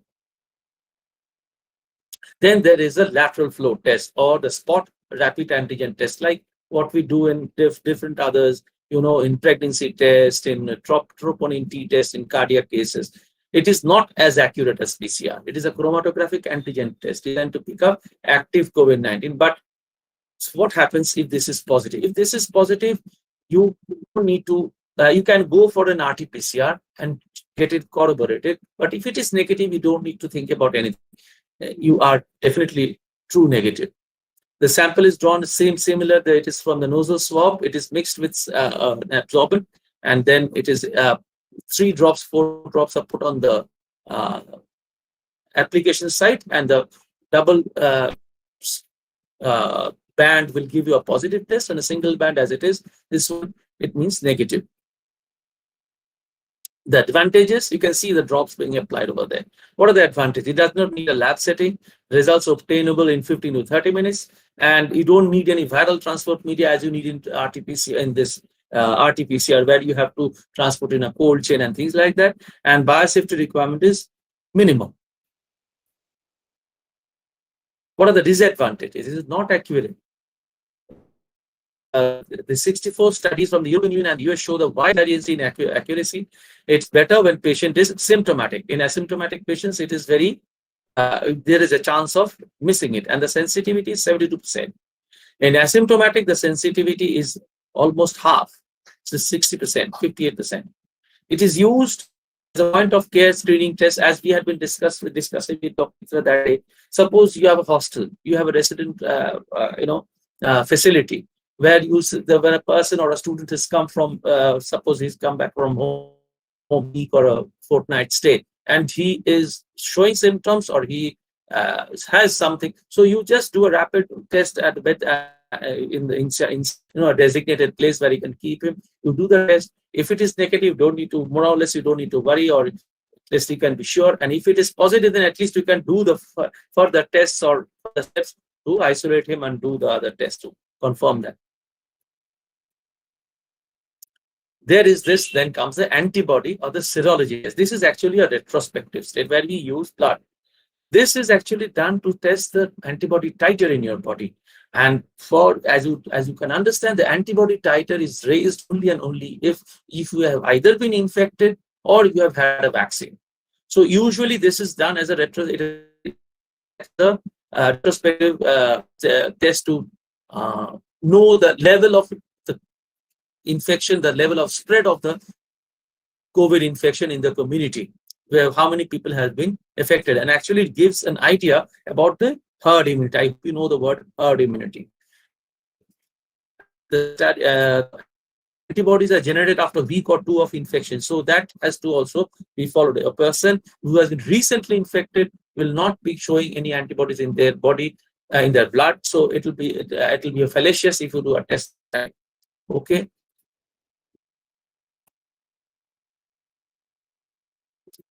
Now becomes the most important part, the most interesting part, where I think Professor already sensitized you, is the variants of coronavirus that are already there. We have already been, the world, the US and the UK, you have already been hit by the first wave itself. But we in our country have been devastated by the second. Okay, why does it happen? It happens due to mutation of the virus so that it can evade the human immune system. Okay, the study of the genome sequence is essential so that the adequate and timely public health measures can be taken. The most deadly of these mutations is the deletion mutations, where the entire, the sequence goes away, and the totally new, different type of virus is evolved, which it's detection even, and forget the consequences. It can be deadly. The key changes in the spike protein helps the virus to bind better to the host cell and increase infectivity and immune escape, as it happened with this second wave. There are different types of variant. The UK variant B1.1.7 was announced to be 50% more transmissible, which actually the UK is still grappling with that. The mutation starts to be seen in second wave of COVID-19 in India.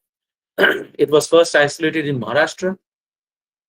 The B1.618 in Bengal was isolated in October 2020 and again in March 2021. The double mutant variety of 1.617 was named in April. Certain vaccines may be less effective. What is the danger? Besides getting infected with a new strain, the vaccines also might not. Pfizer and Janssen vaccine are less effective, have been found to be less effective against the South African variant. Changes in the viral genome can result in changes to viral protein, which can impact the performance of antigen and serology tests, and there can be false negative reports. These are my references.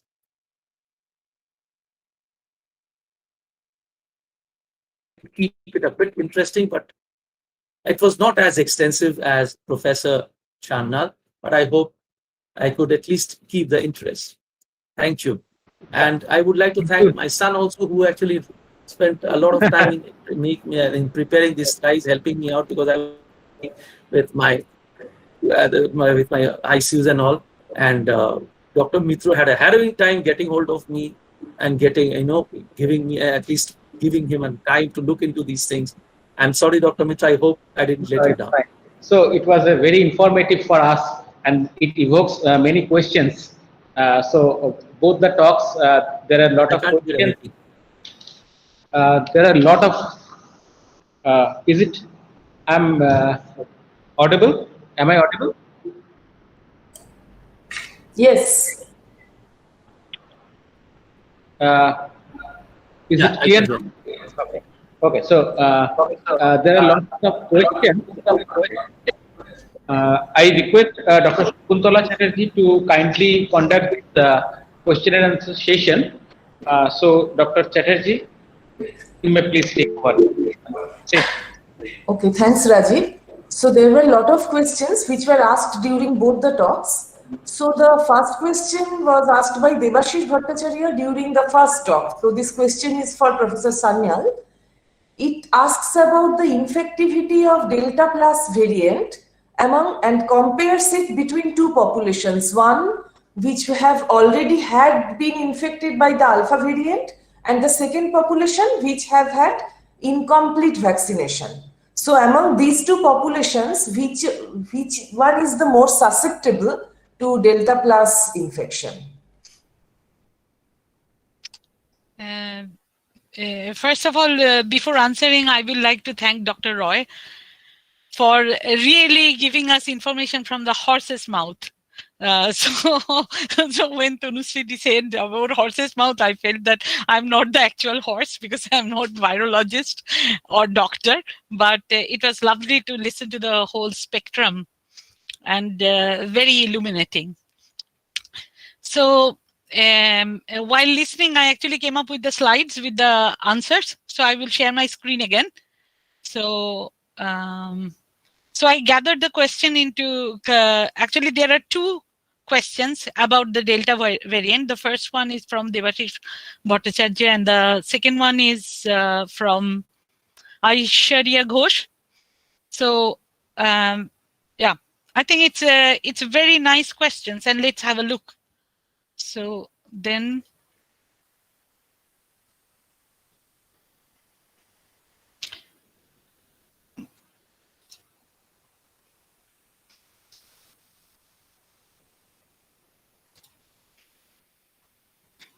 okay, I start my screen sharing again.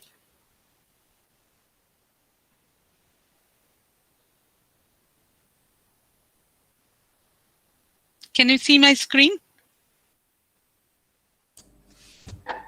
Yes, it's coming now. Yes. So what you see on the screen is actually the spike protein and how a molecular biologist's view of the spike protein is. So it is like what you saw, like a clove-like structure or triangular. So, and now we are looking at a cryo-electron microscopic image, which has been published in Science last year. And here in different colors, you can see different parts of the protein. I will introduce that very soon. But where the interest lies of common questions that how the different variants, whether they're effective to antibodies and so on. So in order to see that, let's see where are the antibodies of all vaccines I have summarized here, that where do they actually target. So this part, this green domain, which actually comes out from the flat surface of this triangle, it's almost like a funnel, and this green domain is coming out. This is the part which the virus uses to bind to the Ace2 receptors.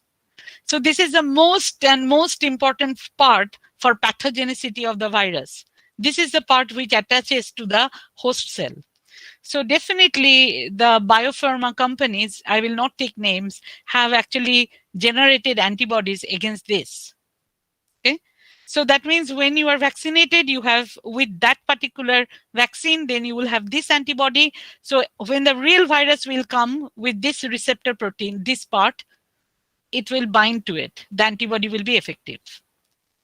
Another group of antibodies against this part, this blue part, which is the very beginning, the N-terminal part of the protein.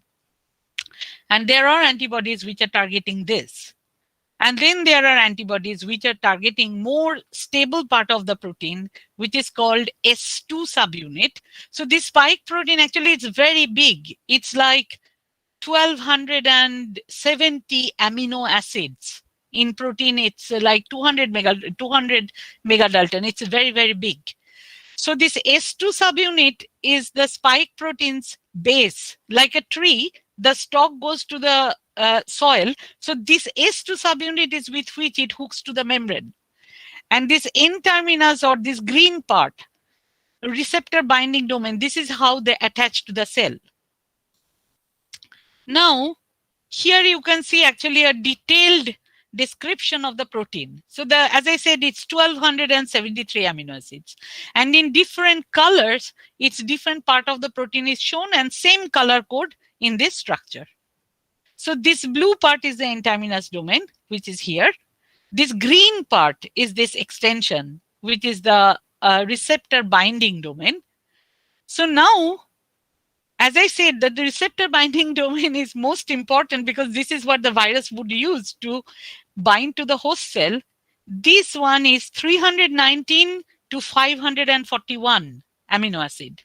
In this, if you extend the protein, open up like a chain, like this cartoon, this is from 319 to 518. And now here you see the Delta variant, which is actually the FDA name is B16173, and it was first seen in India in October 2020, almost similar time that Brazil had another variant.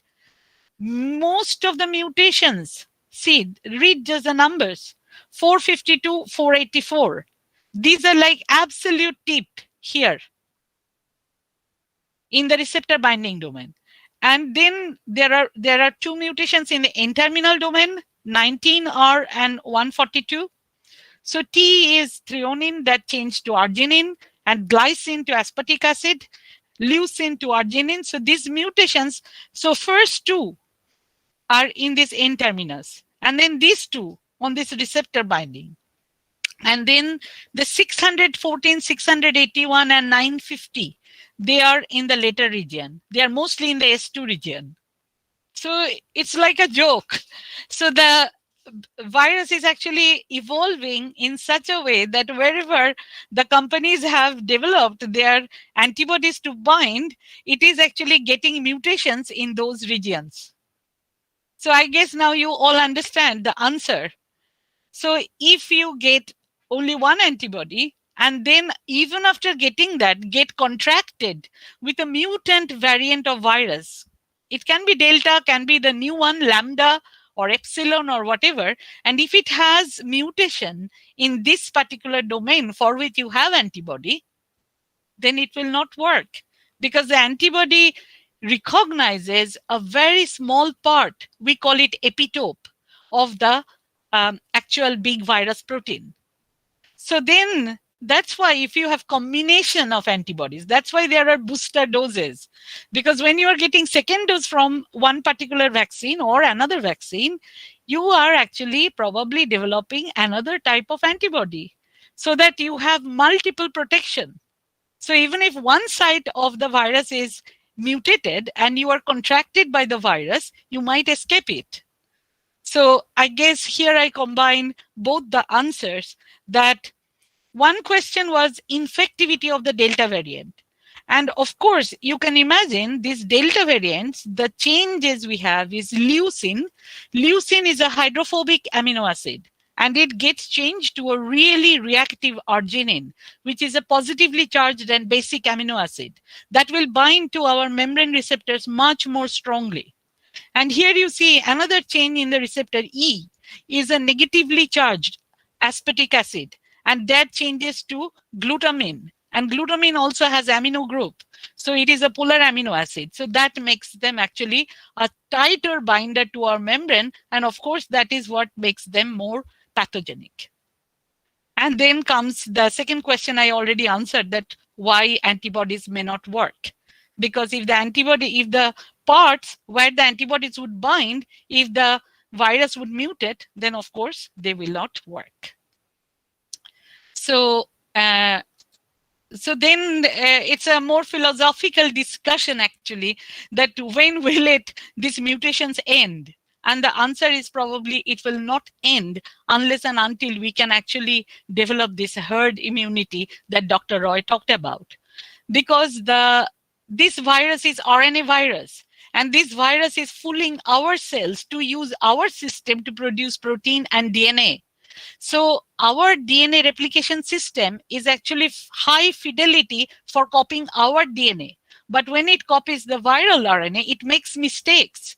And when it is transcribed to new RNA, it makes more mistakes. And those are the mistakes the virus is using to evolve to these different mutant strains. So it will be actually just placebo if I say that, oh, no, this is the end, there won't be any variants anymore. So there will be many more variants. Yeah, I'm done. Okay, there was another question from Rahul Kormakar, and he wants to know whether all RNA viruses are more dangerous compared to the DNA viruses. Yes. So I made this slide for that.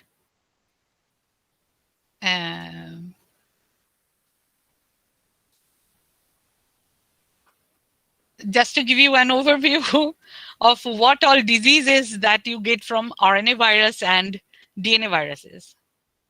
So you can see that the RNA viruses include, I am a big sufferer, common cold, influenza, then SARS, MERS, COVID-19, dengue, hepatitis, West Nile fever, Ebola, rabies, polio, mumps, measles. Whereas if you look at the DNA virus groups, they are not so strong. And we jokingly call them happy virus because this H stands for herpes or hepatitis B DNA virus. So hepatitis virus can be RNA as well as DNA. So hepatitis B is caused by a DNA virus. Then A stands for adenovirus, which we actually use. You heard a lot from first me and then Dr. Roy, and then also in cancer therapy, the adenovirus. And then P for papovavirus. These two are like not so harmful always. And then another P is pox virus. And I guess that a major population has actually vaccinated and immunity against this pox virus.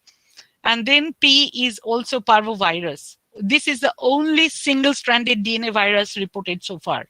So if you compare, then yeah, I agree with you that the RNA viruses are more disease-causing than DNA virus. But if you ask me why, I guess it will be only philosophical answer, because RNA is already one stage ahead in central dogma. So if some virus packages the genetic material in RNA, then once it can enter the host cell, it can immediately start producing protein.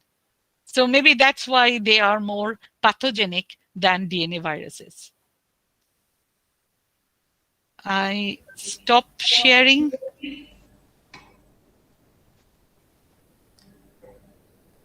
There was another question. I think this question you had answered from Parthopine.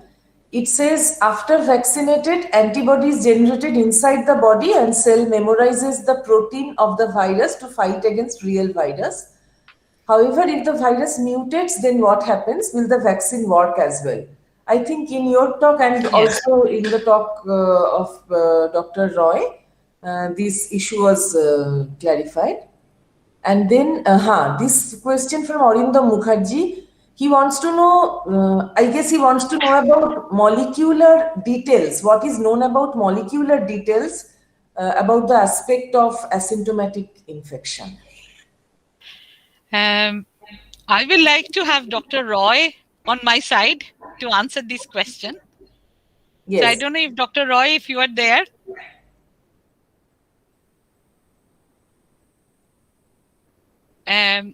Well, I will answer very simplistic, naively, because I tried to read about it and I do not find actually very good answer.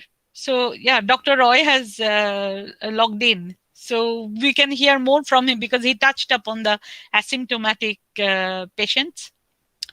So in my understanding, it could be that the viral titers are actually low in the asymptomatic patients, or they have good enough immune response so that they do not actually contract so much pathogenic viral proteins, which will give them symptoms. So I would not expect actually a special molecular aspect happening in the asymptomatic patients. Rather, I would expect that the asymptomatic patients actually have, to some extent, very good immune response so that they do not actually contract the disease. So the virus remains there, but it's like, this symbiosis that we say that the highest of pathogenicity, like when the pathogenicity will develop to such an extent that the pathogen will be able to live and the host will not kill it and the host will not be damaged largely that is what we call symbiosis. In my naive, I would say naive view, that this is what is happening in the asymptomatic patients. But I have to say, and I say this very clearly, that I haven't looked into the actual literature looking at the viral titer in asymptomatic patients. What I have read is a Nature Communications paper that came out last December with a study of about 10,000 people in China, Wuhan, where they have looked into the asymptomatic patients and their capacity in spreading the viral disease. And they came into conclusion, looking into the asymptomatic people and following their families in the contact chain, that they did not have good enough viral titer. So this is how I would explain the asymptomatic ones. But Professor Roy, please give us your expert view on asymptomatic patients. Asymptomatic, we have had asymptomatic patients like the last year when I was actually, I was RT-PCR positive for the first wave. Okay, but I had my wife actually had become positive, but I had no symptoms regarding this infection. Only my RT-PCR was positive. And as because it was RT-PCR, I had to believe it. But I really have no absolutely foggiest of ideas regarding this thing, the molecular level. I am actually the wrong person to go into those things. But yes, we have had, which we also call them super spreaders, people who have, they are RT-PCR positive, but they have very minimum or no symptoms as far as the infection is concerned. There are.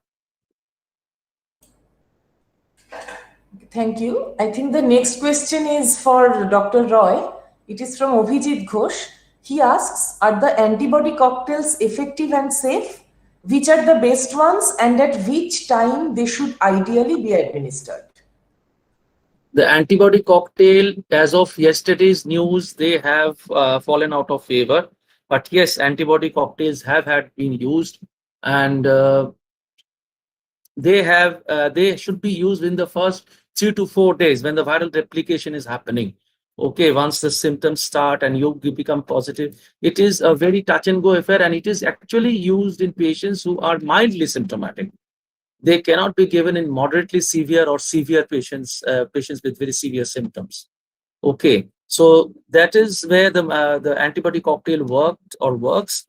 But as of the last 2 to 3 days, I don't have confirmed news, but it is there in our critical care circles that antibody cocktail has, as of now, the usage has been stopped in Calcutta at least. Okay, did I answer your question? Yes, I think you. Hello? Yes, can you hear us? Yeah, I think I can hear. Answered the question. The next question is also related to that. It is from Pritesh Srivastav. He asks, there was a trial where a combination of Pfizer and AstraZeneca were given to people which had a better immune response. Can we do the same with other set of vaccines? Are there any harms? No, actually, there has been talk about cross vaccination, or Professor Shanal will be better off in this thing. There are, as Professor Shanal already told you, a specific antibody against a specific this virion is there. But suppose that virus mutates, what happens? Then the other set of vaccines developed on a different principle, they help in boosting that antibody and this immunity. This thing is actually, this practice is being tested and tried, but there are no official documents as of now that I can say. And we are not practicing it in India. Okay, there is another question from Imadul Islam. He asks, first of all, he thanks both the speaker. First and foremost, thank you both for a really informative presentation. And is there a connection between the COVID-19 vaccine and cardiac disease?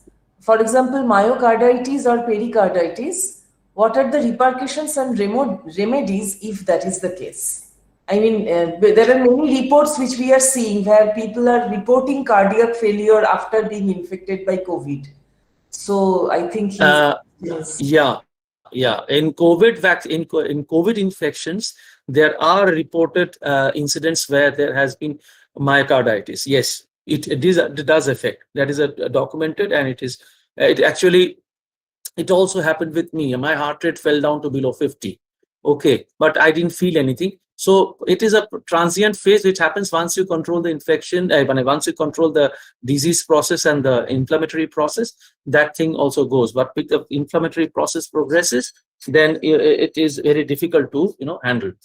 That apart, as far as the vaccine part is concerned, in India, I don't think there has been much report as far as the myocarditis part, as a post-vaccination. In US, there has been, yes, that I know. But in India, I am really not yet aware of documented post-vaccination myocarditis. But yes, this virus causes myocarditis. Professor Shanal will, I think, if he has anything to add. No, I think you have explained it very nicely, but I actually have a related question if Dr. Chatterjee will let me ask this to Dr. Roy now. Of course, please go ahead. Yeah. So the question is, what bothers me, looking at the statistics of fatal incidences all over the world, which does not always include the older age group. What question boils down in my mind is that how this COVID-19 infection is actually making all the people, not all the people, or a majority, immunocompromised. Is there any understanding that how even though those which have recovered, but I know several from my first-hand experience that they feel fatigued and lack of energy for an extended time, and they easily actually contract other kind of diseases, and maybe like this cardiomyopathy or the other things are also, these are just consequences of an overall immune suppression or immune compromisation. So if you can comment a little bit on this, how this immune compromisation takes place. Yeah, this is I would say, I can say firsthand. First of all, the COVID infection, once it hits you, it hits your immune system completely. Number one, it causes weight loss, it causes fatigue, it causes myocarditis, it causes hepatitis and everything. In my case, I lost 7 kilos of my body weight, just like that, in 12 days. Okay, I know a patient of mine who was overweight, who was around 105. When he came out of the hospital, he was 82. So it happens. It is happening. And that's not due to the immunity per se, possibly. That's how the disease process is progressing. One thing which is very sure, which is happening in all COVID patients, is hypercoagulability. We have lost a senior doctor of from our fraternity last year itself, in the first wave.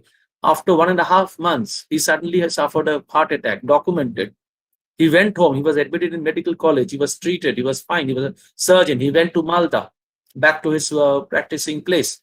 And then after 1.5 months, he suddenly complained of chest pain in the morning. Within 2 hours, he couldn't even reach the hospital. That is happening everywhere, all around, across the board, all over the world. And exactly. That's exactly we hear this so often, even in Sweden.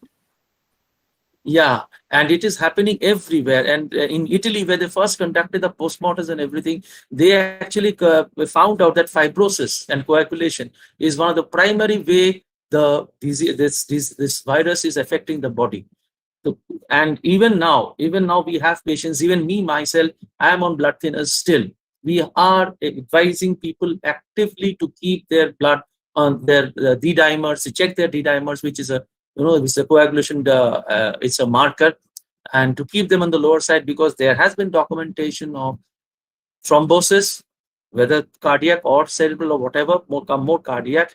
And there have been, and regarding this immunocompromise, first of all, the virus hits your immune system, yes, but we also use medicines to stop that immune cascade, which we call the cytokine storm. We must have heard this word very well, a lot regarding this code. There is a storm which goes on in your body, and we have to use medicines to stop that. And that is where the injection tocilizumab comes in. It stops that storm. We used to stymie that storm. And in my case, we used steroids, high-dose steroids. That makes you immunocompromised. The steroid was used to stop the inflammatory process, to modulate the inflammatory process. And that's where the patient becomes immunocompromised. And you just can't give a steroid, high dose steroid for 2 to 3 days, in my case, as we used it, and then stop and go. No, you have to gradually taper it off. And that's where the patient remains immunocompromised for a prolonged time. And that's where the chances of other infections, and most of the COVID patients, they are dying because the patients who are dying allegedly because of COVID, they are not dying because of COVID, they are dying because of septic shock. They're dying because of the opportunistic hospital-acquired infection or other infections which might have flared up in between. So most of the patients are dying because of that. And that's where the immunocompromise or the immunosuppression is happening. And just 1 week back, I just came across literature where people are complaining of bone resorption. And there has been incidences of fractured neck femur or avascular necrosis of the neck of femur. And that's because of the steroids. So it's a absolutely humongous way it is affecting the body. I would use a layman's language. I am otherwise a physically fit man. I like to keep myself physically fit. When I came out of the hospital, I could barely walk. I could barely walk. It was as if I was hit by a tank. So this disease is hitting your body and not only your lungs. It's affecting everything. Is affecting everything. That we have to be very sure about. I have a question for you. Were you vaccinated before you contacted the disease? Yes, I was. I had both the doses of vaccine, and actually, I would really give a part of the credit to my vaccine itself, because the amount of lung involvement I had, I was severely affected. The way I recovered fast was due to the vaccine itself. If I had not been vaccinated by like my patients, because I myself, regarding my age group, I can say I am not supposed to be I fall into the age group where I'm not supposed to be, the at-risk age group. And we put the other risk factors as a comorbid factors, which I could have discussed there, as far as the comorbidities or risk factors for a patient to go to a severe disease is diabetes, obesity, and other, suppose a renal failure patient, or a previously cancer patient, or a patient or immunosuppressants like osteoarthritis and things like that, they are at high risk. Okay, but in spite of that, I have lost in my own hospital 5 patients aged from 35 to 52. Just like that. Yes, they were 3 of them were obese, but other 2 were just borderline diabetics. That's it. Sorry to hear that. Vaccine helps. Vaccine helps. I would put it that way. Okay, we can move on to the next question. It is from Atindranath Pal. I think it is for Professor Sanyal. It asks, is there any effect of temperature on spreading of the virus? I would say that I will give a very general answer, and actually Dr. Roy can correct me. I would say that in molecular level, there should not be effect of any temperature outside, because we have a constant body temperature, right? But we know that, this virus is contracted by the respiratory tract. So if you're in a warm country where people sweat, and then that's why hand washing comes into the scenario, that if you're touching surfaces with sweaty hand, then you may spread it more easily. And there the temperature aspect comes in. No, temperature aspect can also come in if regarding the lifetime of the virus outside the host body. As I told, virus is not live outside the host body. It's just a protein coat and RNA inside. Viability, viability. Yes. Viability, we didn't have time to go into this. This virus's viability is longer because its envelope, it has only 3 proteins, E, S, and M. This envelope protein is actually decorated by these spike proteins, the S proteins, which I just showed the structure, which has 2 subunits, S1 and S2. And then the N protein actually gives rigidity to this envelope. So there could have been, our life could have been much simpler. If the N protein can also be targeted by some kind of drug, which actually generates it or denatures the M protein or changes its structure, then the virus will not be viable so long outside. But I cannot imagine that the temperature will actually help into that. Dr. Roy, would you like to add something to it? I think you are muted. You need to unmute your microphone. Oh, sorry. Yeah, I would like to just barge in a bit here, just to correct the perspective of the general populace. We have been hearing this since the first wave. Let the temperature rise, and then we will have a night where this virus will go away. But the maximum amount of infection and the maximum amount of wave happened when the temperature was soaring. So I think anybody who has any doubts regarding that should be clear. This is obvious because as the temperature will go up, the sweat and water related transmission will increase. I mean, Absolutely. We all know that we all get cold and fever and so on. It's in the transition of summer and monsoon, right? So that has nothing to do with molecular biology of the virus. No. Then there is a question from Shubhodip Chakraborty. Apart from the physiological impacts, should we be more sensitive towards the psychological aspects relevant to the disease? Dr. Roy, would you like to comment on that? Yes. Okay. Yes, I would rather put it this way. Now, in the second wave, in this year, we have not seen the situations or the things which we actually had to horribly face in the first wave during the 2020. People working in hospitals, people working in critical care, people working in COVID care, otherwise healthy people not infected themselves, were thrown out of their rented flats. I have had doctors, my juniors, they were not allowed to enter their premises. That's the psychological impact the initial COVID had on the people of this society. We have evolved from there. Yes, we have evolved from there. Now it has come to that phase where we have come to we become so casual at times. If you see in whatever people are going around, suppose once the lockdown was taken off or partial lockdown, even today while I was coming to the hospital, I could see almost 80% of the people either have no masks or the mask just making a bed, like a false bed. So that's another thing which I would want to point, is people have to be, that happens, the public memory and public tolerance is always very fickle, and but another psychological impact it has on the patient who has suffered is the way the body is affected. There, the family or the workplace, they need to support, because the patient, after getting out of that, cannot immediately join work. Okay, but suppose he's an earning member of the family. That is where that thing works, because everywhere across the world, economy has really taken a hit. So you can't really blame your employer or whoever if he tries to, I'm going into a different subject. I hope you don't mind. This is not exactly medicine which I'm discussing. I'm discussing the social impacts.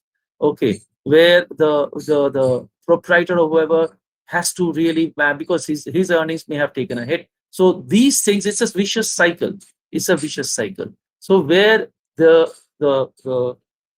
powers that be, the government or whoever has to step in, set this thing, at least take the impact of this thing which is hitting the economy of different people, of the psychology of different people, especially the daily earners and everything. You people are, I would say, I would much more exposed or equally exposed to this thing. So psychological impact of corona for patients and their family members, devastating. That's absolutely a different subject altogether.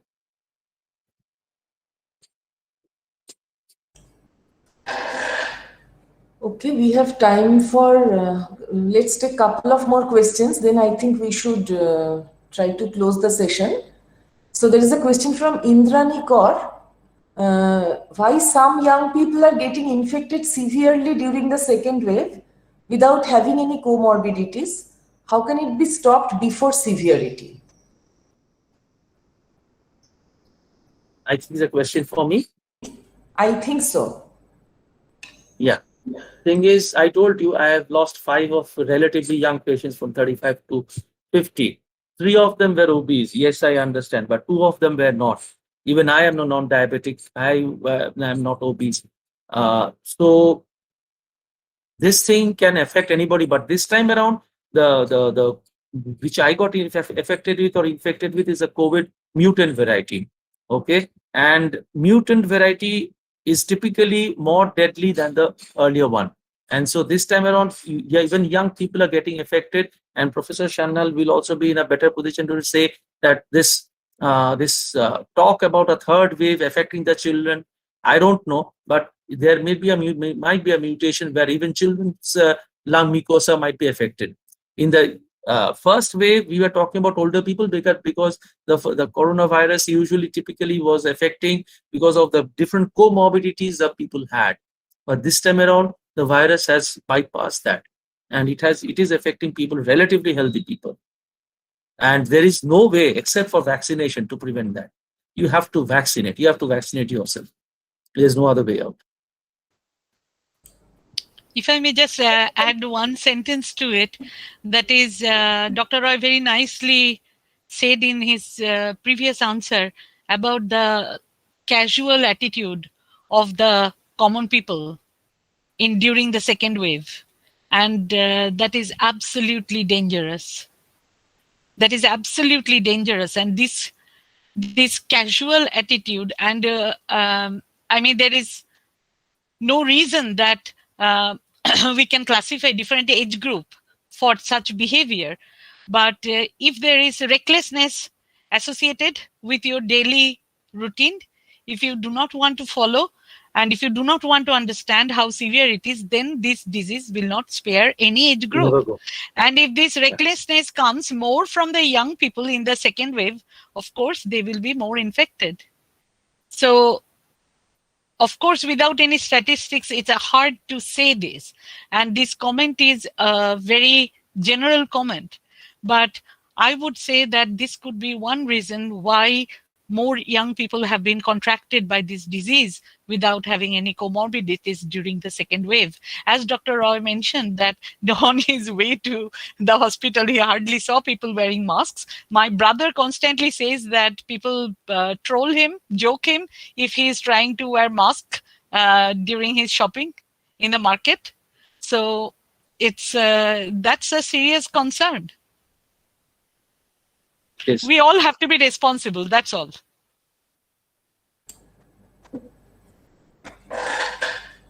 Okay, so I think this is the question for Dr. Roy from Tomal Sarkar. He asks, is the vitamin C, zinc, vitamin D3 and regular inhaling of steam, etc. helps in developing immunity against the COVID-19 virus? Vitamin C, zinc, we have we have used, in this coronavirus has happened, we are dealing with since 2020. But in our critical care practice, vitamin C, then thiamine has been there in grade 3 recommendation of European Union European Critical Care Society for treating severe sepsis for immunomodulation. So there is some proof regarding vitamin C, thiamine and zinc and all in increasing or boosting your immunity. That's a fact. Even if you go through microbiology and other aspects of healing process, you will see that zinc has a part to play in the and the healing process. Okay, but apart from that, in case of COVID, it doesn't have any extra advantage or any extra. It is not the drug that if you don't take it, or people, if you don't treat a person with vitamin C or anything, he will be going down the wrong way. No, nothing. It's just these are all supplements. These are all dietary supplements. And steam, I don't think it helps. Okay, now I think Tanushree or Rajiv, you have any question? You raised a hand. Please ask. First of all, I would like to congratulate both the speakers for excellent talk and very educative. We learned a lot, and it was also very enjoyable because I am a physicist, so I learned a lot of biology, molecular biology as well as some of the clinical aspect. So it was actually very, very nice. So I have Pleasure. one question to Shuparna, is that about the vaccine. When the vaccine is administered, our reaction to it is different. It varies from person to person. Like some of us, after getting the vaccine, were down with fever, and for at least 2 3 days, we almost could not move. While there are cases where it does not affect the person at all. So, can we draw some conclusion from there? Like you talked about this generation of memory B cell and T cell. Does it mean in the case where there was no symptom after vaccination, they didn't develop anything, or what should I conclude? Uh, uh, it's a very relevant question, Tanushree, and I would like to have Dr. Roy on my side. The thing is, when I described immune response, one thing we have to remember that whether you look at in a tissue level or cell level or in molecular level, or in your case, electronic structure level, the reactions will be personalized. It will vary from one person to another person. Because simply saying that even the ribosomes, which will produce the protein, your cell may not have the same density of ribosome as Professor Mitra's cells and vice versa. So the amount of reaction that you are producing, that can be different. This is one thing. That's why, you know, in UK and in other countries, now people are going for personalized medicine. Like everybody will not get the same dose. You will be diagnosed for what you need and then you'll get dose. It's not applicable to COVID though, but I'm just saying that this is how the differences are coming. And then the second part where I like to have Dr. Roy on my side, that when you say about the fever, it is always actually a phenomenon which is like a consequence. It's like, it's not a disease. It's an expression of something is actually happening. So again, there comes actually the variation is possible. That how your body will respond to these new antibodies, and maybe the B cells and T cells which are generated, they were not there before you got the vaccine, right? So how your body will react to it and how the symptom or outcome will be, that will differ from a person to person. And there again, our tolerance, how we actually react to our immune response, like how we express it, is different. Like it's very simple. Like if somebody slaps another person, how the person will react will depend on whether the person is Gandhi or somebody else. So, so it is like that. I would just add one thing here. The thing is, even in case of identical twins, because I have identical twin elder sisters, I can tell you one thing. If you take a simple medicine like paracetamol, how your body will take it and how your body will use that medicine to fight whatever reason you took the paracetamol for will differ. Will always differ. That's exactly where the ribosomes and nucleus structures actually come, because how your body will utilize that thing and then use it for its own use, that will definitely differ. That's the reason we are different people. And to add to that, that's why often the medicines, like since I work a lot with antibiotics, their mechanism and antibiotic resistance, often the dosage that's used, let's say for TB, tuberculosis in India, that is way, way, way up than saturation. Like the binding in the molecular level that we are measuring, they are nanomolar in concentration. And the amount of dose is given, they're like millimolar or even higher. Of course, you will say that there is dilution in your body, because when the dose is coming, it is getting diluted all over the body in the fluid system. But despite that, it is way beyond the saturated amount, so that it will affect all patients and kill all bacteria in the same way, hopefully. Thank you. Thank you for this clarification. I have one question to Dr. Ray.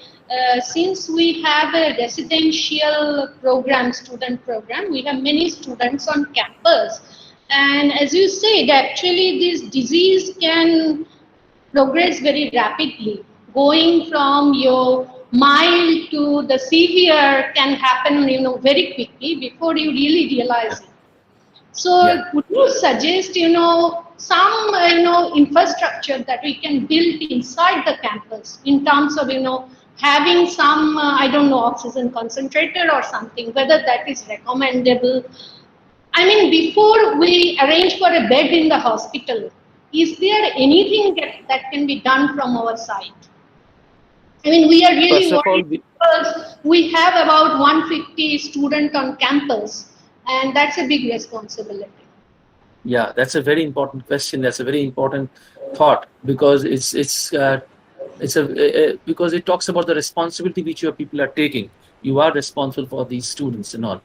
What I had a talk with Dr. Mitru regarding the detection method. Yes, you can use those, the lateral disease detection methods with that rapid test and things like that. You can keep it is available over the counter. You can at least, screen patients or persons whom you really think you need to screen, like people coming back from home 7 days, 4 days, 5 days, with or without symptoms, which you feel that it needs to be screened, that you can do.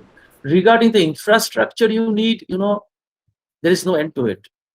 Okay, you can have a bed, you can have minimal oxygen. Oxygen concentrators actually supply around 4 to 5 liters of oxygen, and that too up to 6 to 7 hours, not more than that. Okay, so I don't know how it will help you, but yes, for emergency situations, yes, definitely the patient starts having symptoms like, rapid breathing and a bit of desaturation. You can keep pulse oximeters. That really is very handy, and it is advisable also to keep pulse oximeters in the campus, as because this thing is now going to stay with us, as Professor Sanyal hinted at.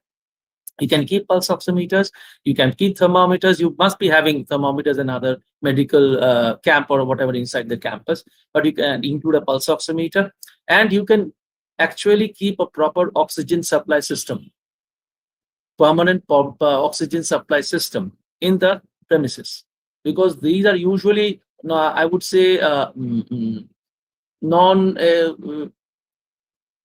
expendable. They are not that, I would say, except for the oxygen cylinders which need expiry and refill. Otherwise, this can stay and be with you without causing you much of a hole in the pocket. That you can do, but having said that, it has to be supplemented with a proper paramedic backup. I wouldn't say you need a doctor, but a paramedic backup.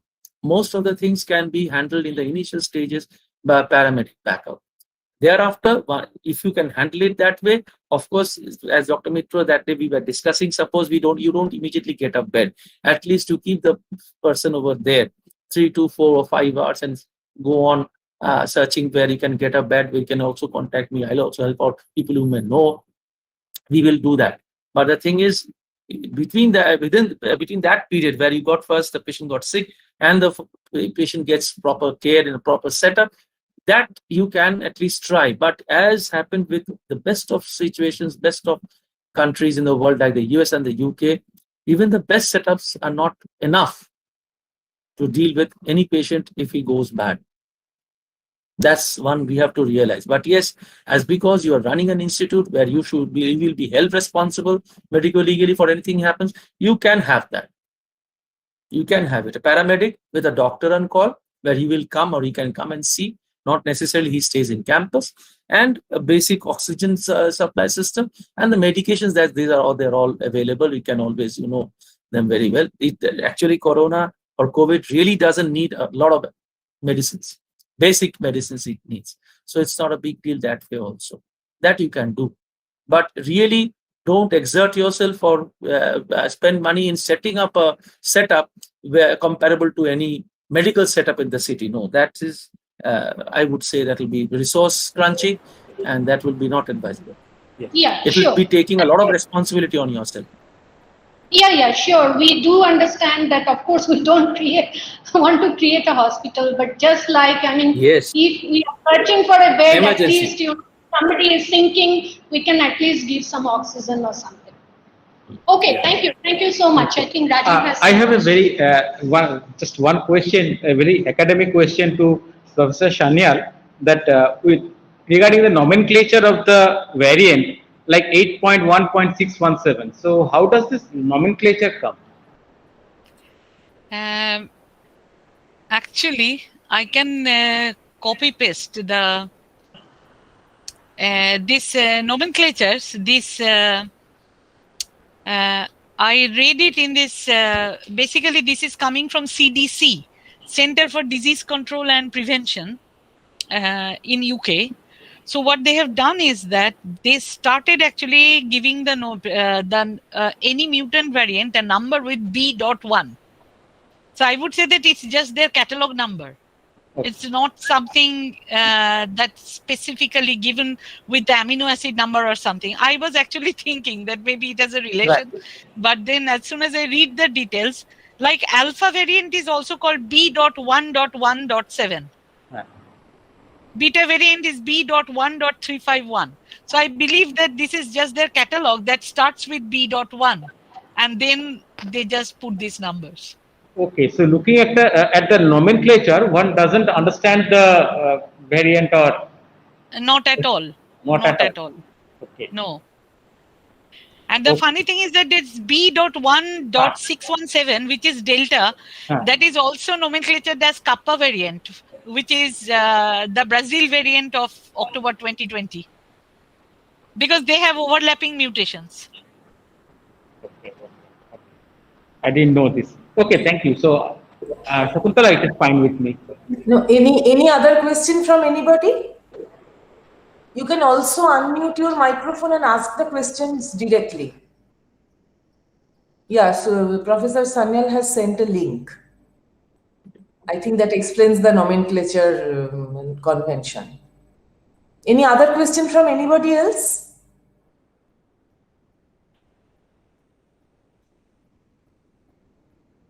I guess I don't see any raised hand or unmuted microphone. So, okay, let me take this opportunity to thank both the speakers. Both your talks were very informative and very clear, and we all learned a lot of new things. Now, I would like to ask if Rajiv or Tanushree would like to make some closing remarks. Yeah. So, thank you, Shakuntala, for conducting the session. Thank you. It was a wonderful experience having both of you and hear the very lucid talks. We actually learned many things, and also the people who are associated with this talk, they have learned many things which were not known to them. So I thank you both the speakers. They have they're very within their very busy schedule. They have taken out some time to talk to us. So thank you very much, both the speakers. You have been wonderful to be Pleasure. with. Yeah. Thank you. And also to conclude, I also thank a few sections who were responsible for today's workshop. That is the Dean Academic section, who has taken care of all this communication and communication to the speakers and other things. And also the computer section, who has made all these connections, and they were there in this room to help us throughout the whole session. So I think this is the beginning of a journey that we have taken in our hand to protect or to fight against the pandemic, which is actually coming. Maybe the third wave. I'm not sure that when the third wave is expected. Dr. Roy, is it evident that someone is saying that in September we are expecting the third wave? Is it true? Oh, these are like predicting an earthquake once it has happened. And yeah, so it always happens that way. Okay. So we have to tackle everything scientifically rather than going for a gimmick or something like that. Because I saw that SBI is saying, even SBI is predicting something, that the third wave will come and it will hamper things. NDTV is saying something. ICMR is saying something. So very much just one thing I want to interject. Don't listen to the news portals. Okay. Whether it is the TV or whatever. Okay, they have to run their show, so please don't. Number one. Number two is Yes, there can be. There might be a third wave or a fourth wave because, as Professor Chanal already told, because it depends upon the mutation. Number one, because RNA viruses are very mutable, they mutate very fast. And number two, as far as India and other, not only in India, I saw in the some videos in the US also, people were protesting for having been stopped to go to the beach. They were fighting with the police. Exactly. Okay, if things and they actually there are anti-vaxxers galore in US and the UK. There are people rising up against the anti-evidence regarding the vaccine. In our country also, there are doctors who have not got themselves vaccinated. So if we are really like this, then we can expect what? Third, fourth, fifth, sixth, it never is going to end. Until So- unless 60 to 70% of the population either gets vaccinated or gets infected. And that's a big ask because we are a 1.4 billion population. Right. And also, I have a question that whether for the herd immunization, so is it globally vaccination which is needed, or the vaccination to ourselves will do? Yes, in case of the present political structure, the population between countries is definitely quite mobile, quite mingle quite well. That's the reason why actually the virus actually spread all across the world. But having said that, at least we should start in the community because each individual country, they have their own responsibilities and they are getting vaccinated. If we at least clean our home, keep our home clean, we can expect that we will be living in a better neighborhood. I would Right. put it that way. Right. So we should get So- ourselves vaccinated as soon as possible. Exactly. So vaccination is a must. So this is the motto. Yes, yes. Yeah. Okay. So I thank all the speakers and all all of them who has joined this session, and so to make it a day. Thank you. Thank you all. Thank you Thanks very for much. having us. Thank you having Yeah, us. thanks for having me. It's a very nice experience. Exactly. Thank you. Thank you. Thank you. Thank you, Professor Shannan. Well, thank you very much, Dr. Rai. It was lovely Thank you. knowing you and listening to you, actually. I hope I really could keep up with you. Thank you. Bye. Oh, no. You know, teach almost 30% of my time. So, so that's Yeah, in my different case, it from was what you're really, doing. yeah. I really gave Dr. Mitra a really hell of a time because I couldn't. I broke all the time. Whatever time he has given me, the time limits and the thing, and it was really. I was also actually a bit worried whether I'll be able to put it together before the meeting starts. So it was a very nice experience. Thank you very much. Thank you very much. Thank Thank you. you all. Thank you. Thank you. So I Thank leave you. now Bye bye. and then Yeah. hope Bye-bye. to see you again. We'll hopefully meet again. Thank you. Yeah. Bye-bye. Yes, yes. Yeah, sure.